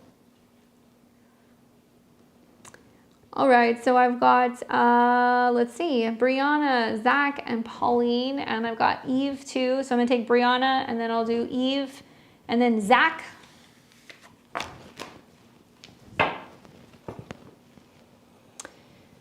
She says, hey girl, hey, it's been an emotional mess lately. Work has been chaotic, and I've been indulging in my private life. And my family court situation is still up in the air. But what really has me acting out of character is baby daddy telling me I need to respect the fact that he's in a relationship, even though we were intimate 2 weeks ago. Whoa. We were just in, okay, so Scorpio sun, initials are EG. And New Girls, Leo sun, initials are AR. Are they really serious? I've been crying all week, like what the fuck is going on? Aries sun, Cancer moon, Libra rising. All right, not making excuses, but I could see where as a Libra rising, the Saturn, Neptune in your 7th house is new boundaries in relationships with people. And Saturn can be that boundary with people that are people you've dealt with in the past. And then Neptune is also that deceptiveness. Okay, so just full disclosure, if you ever want to look at the relationships that other people are having, the 11th house is going to be like girlfriends and like hookup buddies and people that they're kind of casually seeing. The 1st house is going to represent relationships they have with other people. So that ruler, which would be Venus, and equally, I would say transits maybe to your natal Venus will show that. So you have to look at both. To be honest with you, I kind of feel like I would be very careful as a Libra rising right now, because any of the things that are coming up currently in relationships are foreshadowing some of the things that you may ultimately be dealing with down the road. Okay, so it'll go back into Pisces in the fall. Saturn and Neptune is going to go back into Aries. You're going to see around February of next year, there will be a Saturn-Neptune conjunction in your 7th house. Okay. And right now, Jupiter is going through your 10th house, which is going to be about your status and your reputation and the possibility for changing your job, for getting back into a relationship, for having more kids, for communicating better in relationships. And Jupiter and Saturn are squaring, which means you're not communicating well with baby daddy. That's basically what it means. I would go and also think about the fact that Mars is in the 11th house, so it's going to represent some person who he's taking up with right now, and it's squaring Uranus. So it's emotionally and psychologically setting you off because you know that there's another person. But you're going to want to watch what happens with the Mercury retrograde. I think it may come out in July or August that may or may not be working, okay? Because it's going to be about something not working out or something hitting some roadblocks. And then you still want to kind of keep your eyes open for what's going to be happening with like the Mars, Saturn opposition. Mars is going to go into Libra in August, right after that period, and it's going to sit on your ascendant. And when Mars is in your first house, you're raging war. Okay, so Mars going into your ascendant sign and then opposing Saturn and Neptune in the 7th means that you're basically going to be like, no, fuck you. Like, if this is what you're doing, you're going back and forth, or you're unsure, or you're taking up with somebody and then you're coming back to me, you're going to be like, I'm done. That's when you're going to kind of throw down. So I can't remember the exact date, but I know that that's going to be, I believe, sometime in August. Anyway, you know, I look at this and I'm like, well, you know, 5 of coins is like a give and take. So it does maybe mean that there's been a little bit of back and forth that you have been doing with, you know, baby daddy, that there has been like a sense of you guys like trying to make things work, and maybe you feel like you take a step forward and you take a step back, and trying to find ways to kind of work things out. I mean, that 6 of coins coming up with a guy holding the scale makes me feel like it is possible for there to be balance and for you guys to kind of work things out and do it in a way where it can be diplomatic and it can be fair. So like everybody's going to have opportunity to see the kids, so that way nobody's feeling like, you know, they're having their rights taken away or their time taken away, or that they don't have any kind of say with what's going on with with the children. So I do feel like that does seem like it has potential to get sorted out. The other thing is the 10 of Cups coming up in the current position does make me feel like, you know, this is like a family card, okay? So you see like the man and the woman, and like they're under the rainbow, and you've got like the kids running around. And in the current position, like it can mean that, okay, maybe he's saying to you, look, you know, I've found my bliss, everything's cool, I'm good, leave me alone. But this is not a card that's about somebody walking away. This can mean that even though you're in an experience right now where you're like, okay, it doesn't feel amazing and like rainbows and butterflies, like it can be reminding you that there is opportunity for unity down the road. When, right? When can that happen? Well, you're going to need to see some better kind of Mars aspects. To be honest with you, you know, as a Libra rising, I got to tell you, not thrilled about some of the Mars transits I'm looking at over the next couple of months. Mars squaring Uranus this weekend is definitely conflict and drama over other people. Mars going into the 12th house, you're dealing with, you know, hidden enemies the next 6 weeks, and anger and frustration about partnerships. Mars conjunct the South Node is likely going to materialize as somebody who's going to be unfaithful or somebody who's going to be deceptive. And then that will set you off and make you get pissed off when Mars is on your ascendant, as much as I hate to say that.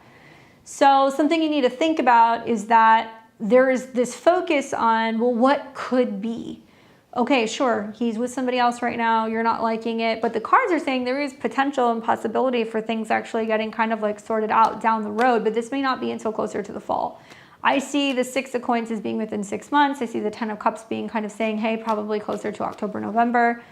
I do feel like the King of Pentacles is the only positive thing that's going on here, which can materialize as like, you know, somebody kind of, you know, showing up, making some changes, physically being a little bit more responsive, and also like really taking into consideration the time and the investment and like the family unit and the things that you guys have kind of built, and like manning up. Like I see the King of Coins as being that.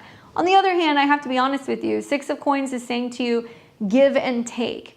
You've been giving, somebody's taking, you're not getting what you need. That happiness is still on the horizon for you, and that you do have the opportunity to have the happy ever after. However, this is a different suit. This is not a Scorpio. This is a Taurus or a Capricorn, or this is a Virgo.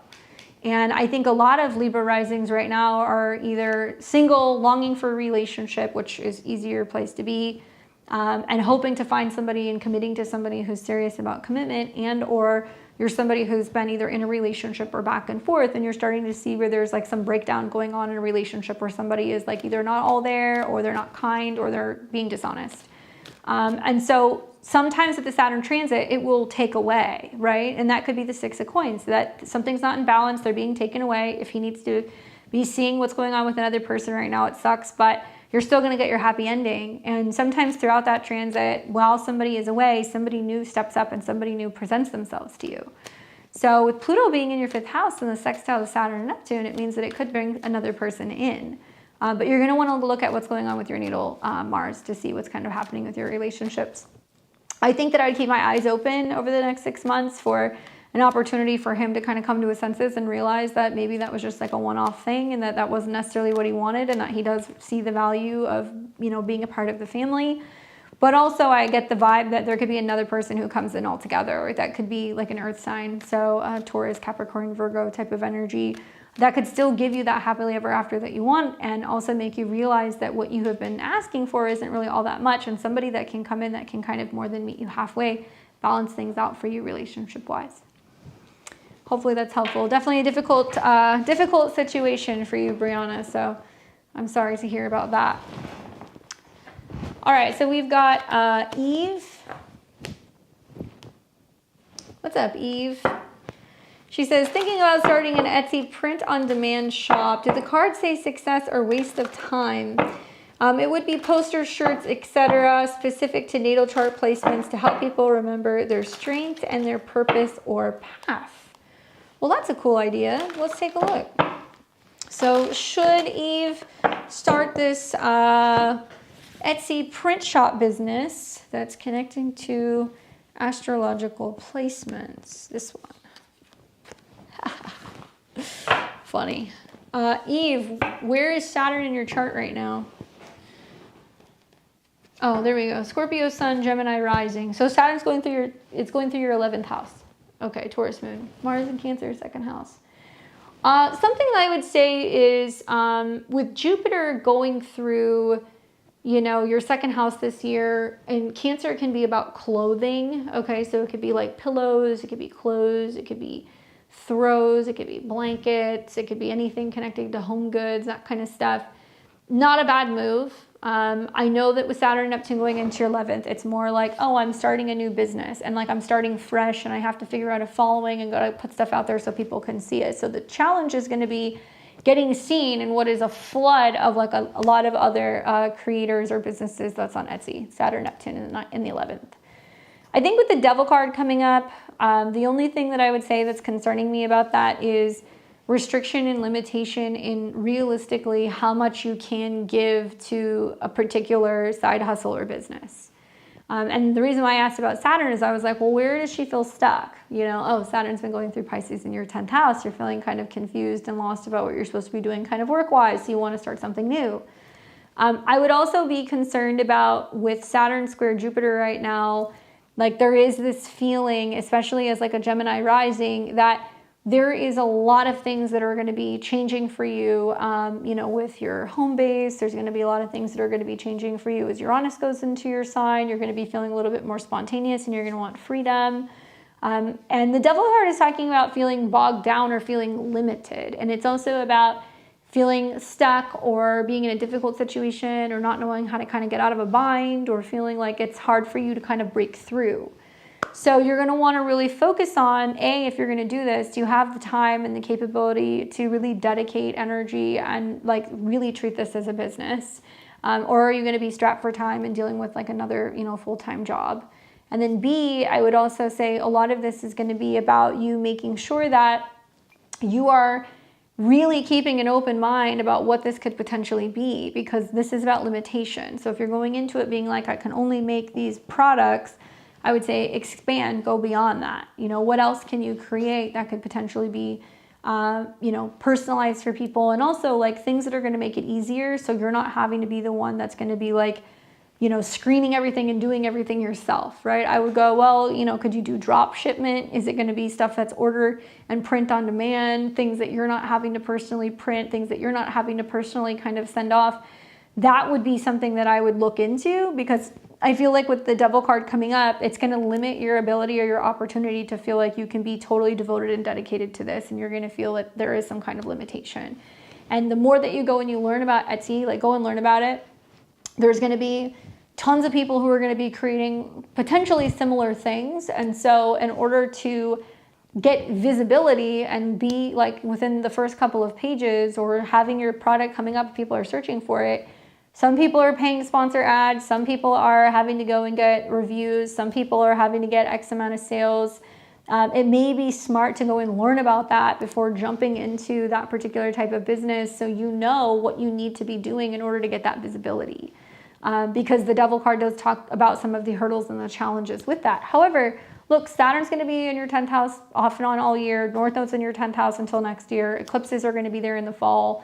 I like the idea of something creative and something that can be printed and something that's mystical and magical. That definitely checks out. And having Jupiter go into your second house, certainly you can make more money, especially if you're doing something from home. But I would say expand. It would be good to look at throws, rugs, pillows, tapestries, maybe posters, t-shirts, sure, all of those things. But think of things that are also going to be general, that are not necessarily clothing that people have to wear, because once you start dealing with clothing and there's going to be like returns and stuff, like it can be a little bit more tricky. So definitely consider expanding to home goods and make sure you give yourself the full capability of being able to apply the necessary time to letting this thing kind of have liftoff, Cool, starting a year-long astrology course in a week. That's exciting. All right, so who else do we have here? So we've got Zach and Pauline. You'll have to let me know when you get your shop up.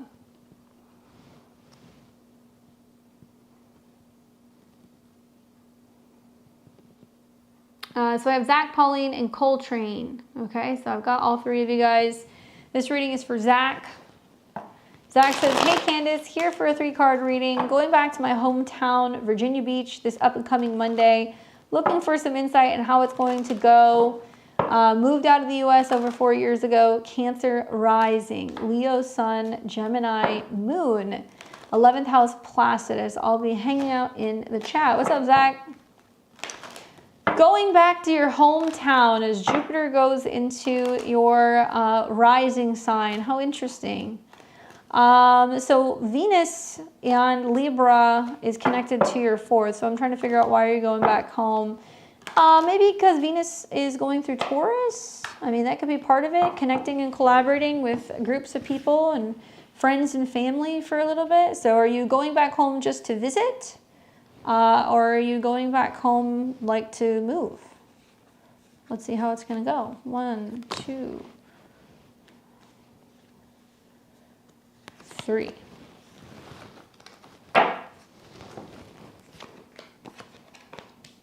There's that 10 of Cups again. I don't mind it.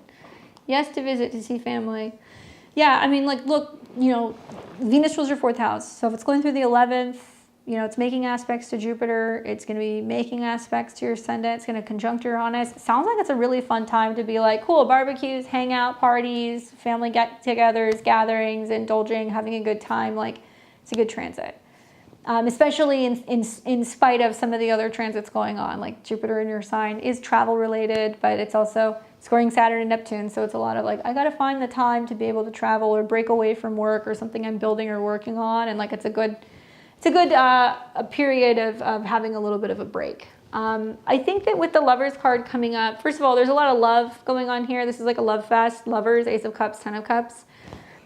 It does make me feel like for you, it's making you really look at different paths, right? And this is in the past position. So I don't know, have you seen the movie Sliding Doors? One of my favorite movies. That's like how I look at life all the time, where in that movie, Gwyneth Paltrow, I think that's her, she misses the train and goes back home and what her life would have been like if she missed the train versus if she made the train. And then the movie splits off and it shows you 2 different alternate realities of what her life would have been like. I really recommend watching it. It's a really good movie. But the Lovers card in the past position is like weighing your options, choices of do I do this or do I do that? And I feel like perhaps maybe going back home and being there is going to give you this perspective that's like, okay, this is what life is like here. And I've been gone for 4 years, and like being around your family and being back home and like being there and then like getting that contrast of, the difference of what your life is like with where you're living versus where you're visiting. And you kind of going like, okay, this is what my life could have been like. And it may reassure you or give you some confirmation that you made the right decision, like moving away. And that has nothing to do with your family. It's just more about you kind of going like, okay, this is what my life could have been like. And like, this is what I moved away from. And it's going to give you perspective. On the other hand, I mean, the Lovers card, the Ace of Cups, I mean, this could mean like, you're going back home to visit family. You're not anticipating meeting anybody. You go back home to visit for like a week or whatever, and you walk into town and then you meet somebody at a grocery store, or you go to get dinner, or you go to a bar and you get a drink and you meet someone. This is about like sexual stuff, intimacy, temptation, attraction, you know, being really like lured in by somebody and something like very intense that can kind of come up, that makes you question, you know, like your whole life and where you're living and what you're doing. So be mindful of that, especially having Jupiter on your ascendant. I think a lot of people can be more drawn to you. And obviously, you know, Jupiter on your ascendant is going to stimulate anything revolving around traveling, but also your belief revolving around like family. So it's possible that it gets you also thinking about like relationships and where you're living and what you want and whether or not, you know, your family's asking you questions about, oh, do you have somebody in your life? And, you know, are we going to meet them, or when are you going to settle down? That stuff can kind of come up. But the Ace of Cups talks about love, relationships, partnerships. Usually it's more romantic, especially when it's paired with the Lover's card. So it is saying the potential for kind of meeting somebody in the mix. However, the Ace of Cups can also be talking about like a love fest where you're hanging out, spending time with your family, seeing people you haven't seen in a while, and it's really making you feel like very fulfilled and like cup runneth over. So it's just like being overjoyed because you're getting to spend time with people that you haven't seen in a while.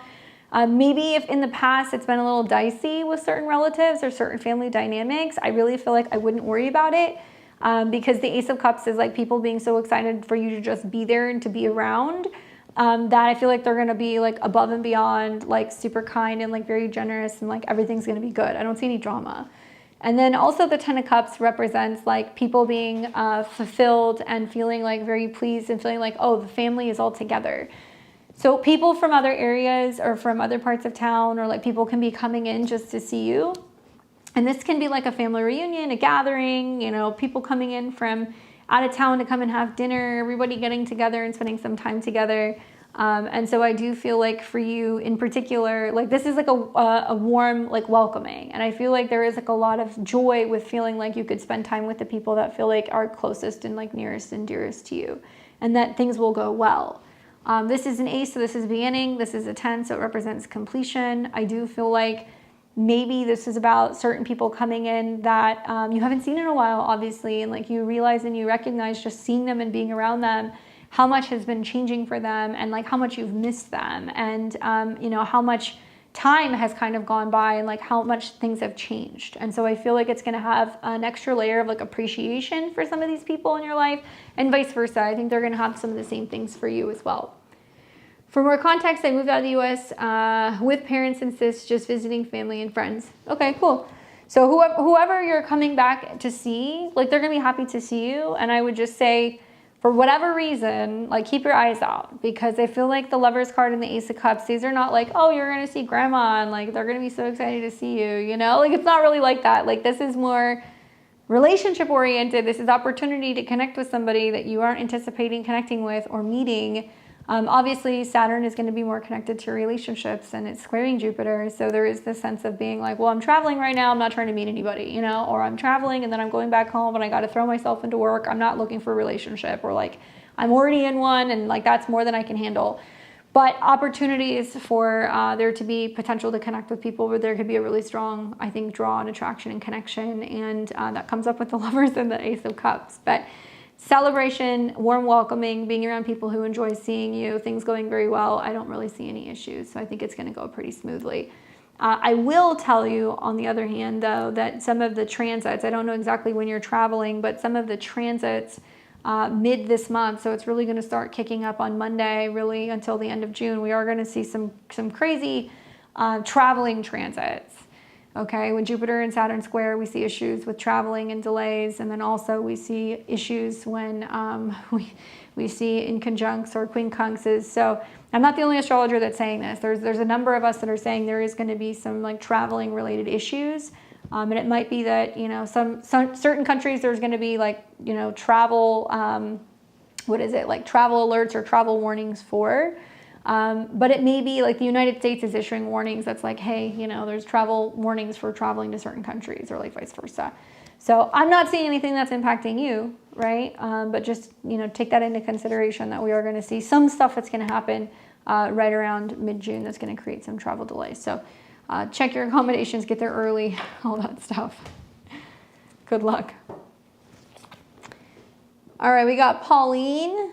And she says, what do I need to know for this summer? All right, let's see if I can help you out, Pauline. You're welcome, Zach. Safe travels. I hope you enjoy your trip.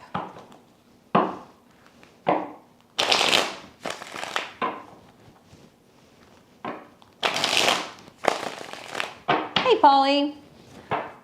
All right, so what can we tell Polly about this summer?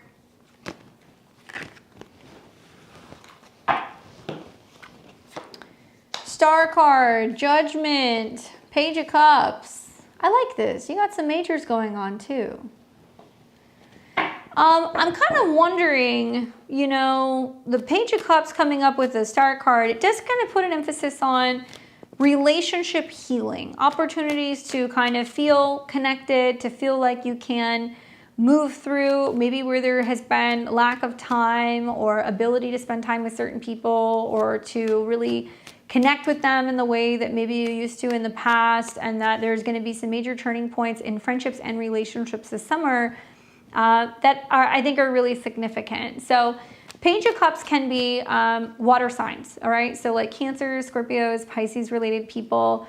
But the Page of Cups also represents like an opening and like a softening and feeling more receptive, feeling more intuitive, inspired, more down for like music, art shows, you know, vibey spaces, and anything revolving around new relationship opportunities.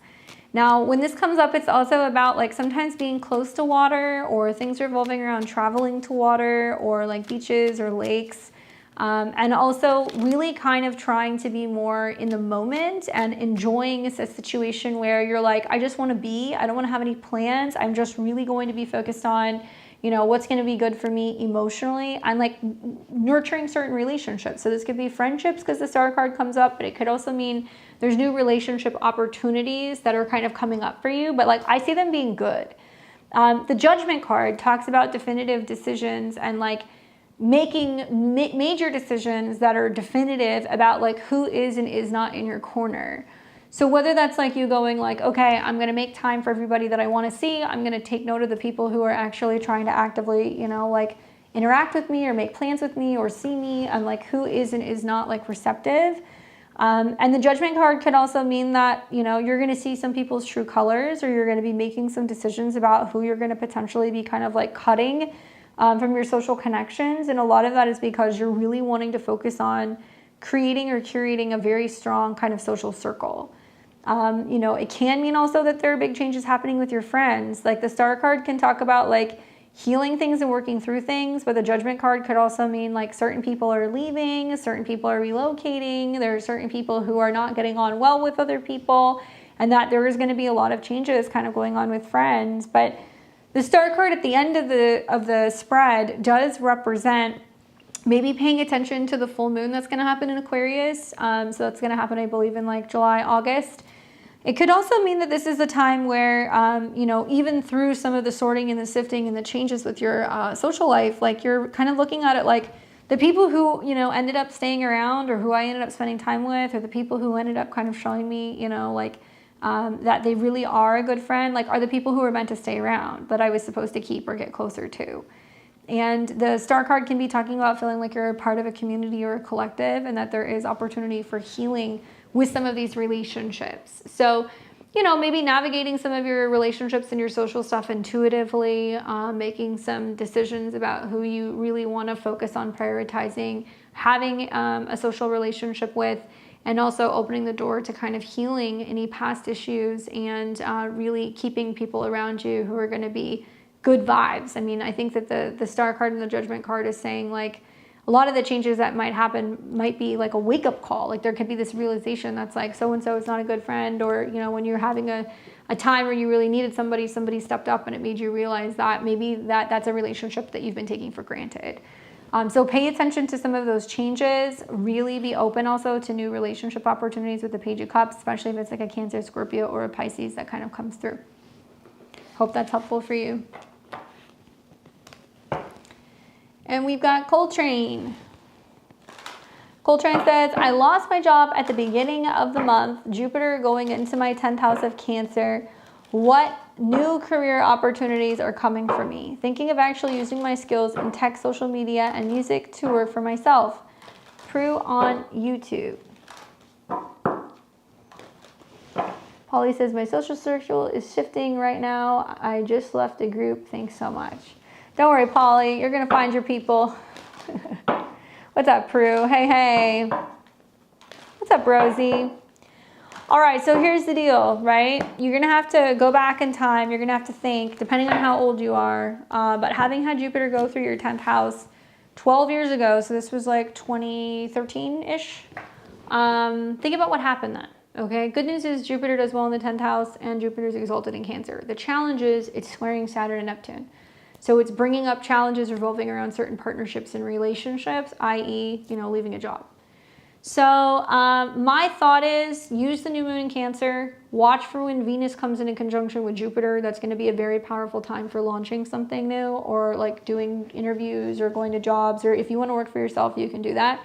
Jupiter rules your 3rd house of online communication media. So whether it's writing, if it's going to be podcasting, blogging, creating channels, whatever, like those things are going to be more so promoted for you this year if that's the kind of business that you're going to be in.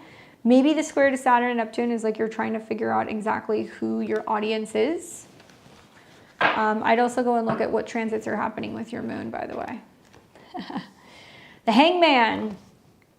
So I think about Libra rising, and I think about Pisces going, being in your 6th house. And Saturn and Neptune have been there, and they're going to retrograde back into there. So likely some of the issues going on with work, like the writing was on the wall. And there was some stuff that was kind of coming up the last couple of months. I mean, come on, Libra rising, you had Mercury retrograde there, you had Venus retrograde there, you had an eclipse there. You should have seen in March that was like, the schedule's not working, I don't like where I'm working, who I'm working with, like I got to get out of here. Like the writing was on the wall. And so perhaps maybe the Jupiter transit manifested as, okay, well, I left my job, but sometimes Jupiter can magnify things to the point where it pops. So try to look at this as a positive. But the reason why I bring up the Hangman is because I feel like the 10th house is all action. It's all about instinctually, intuitively leaning into what you should be doing work-wise with the support, especially in a couple of months, from Saturn and Neptune that will be in your 6th again. So you're going to see, okay, consistency, planning, timing, routine, that kind of stuff. And it's going to trine Jupiter. And you're going to actually see that around the September eclipses that's going to take place, which either is going to bring you a new job, or it's going to be a situation where, you're going to be in the full swing in the fall of having created like a routine. But the Hangman coming up also means that you're in a situation where you're suspended. And I think a lot of that is the fact that Jupiter is still at 0 degrees. People don't realize we didn't start seeing the Saturn, Neptune, and Aries stuff until, Saturn was 1 degree. I think Neptune's like, I think it's almost 2 degrees right now, right? Am I correct? I'm not sure. But once it gets out of the 0 degree, yeah, Neptune's at 2 degrees. Once it gets out of the 0 degree, then you can start seeing what it's going to do. So Jupiter right now is sitting at 0 degrees and 56 minutes. So starting tomorrow, it's going to be at 1 degree, and it's squaring Saturn. Some of the best aspects are going to come when Jupiter is no longer squaring Saturn and Neptune. So that's going to be like June 25th on. So maybe you're kind of feeling like for the next 2 weeks, you're just kind of like, I don't know what to do. I just need to wait. I think that it's okay for you to do that as long as you don't stay there too long. And I feel like I would use that new moon to really project yourself out and kind of lean emotionally into something new that you want to do. Especially if you have a background in doing anything that's kind of like media related. It sounds like that's what you have done. Skills in tech, social media, music for myself. Why not?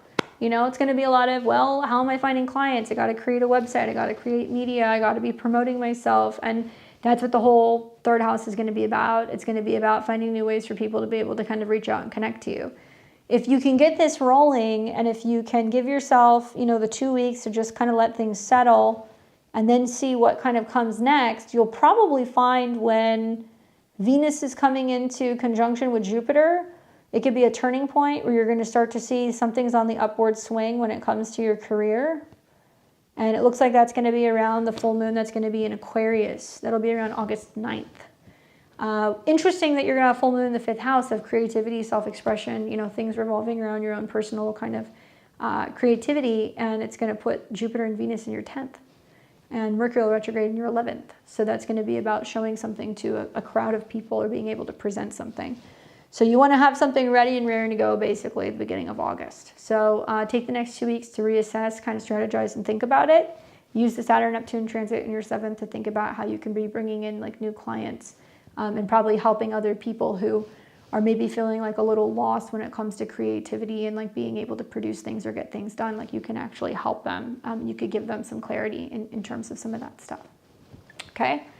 I like this card for like meditation too, because if you feel stuck and that card's coming up, it's like sometimes the best action is no action, you know, and just waiting until the messages show up, and then you have the dreams or the gut or the whatever, the intuitive feeling that's like, okay, now.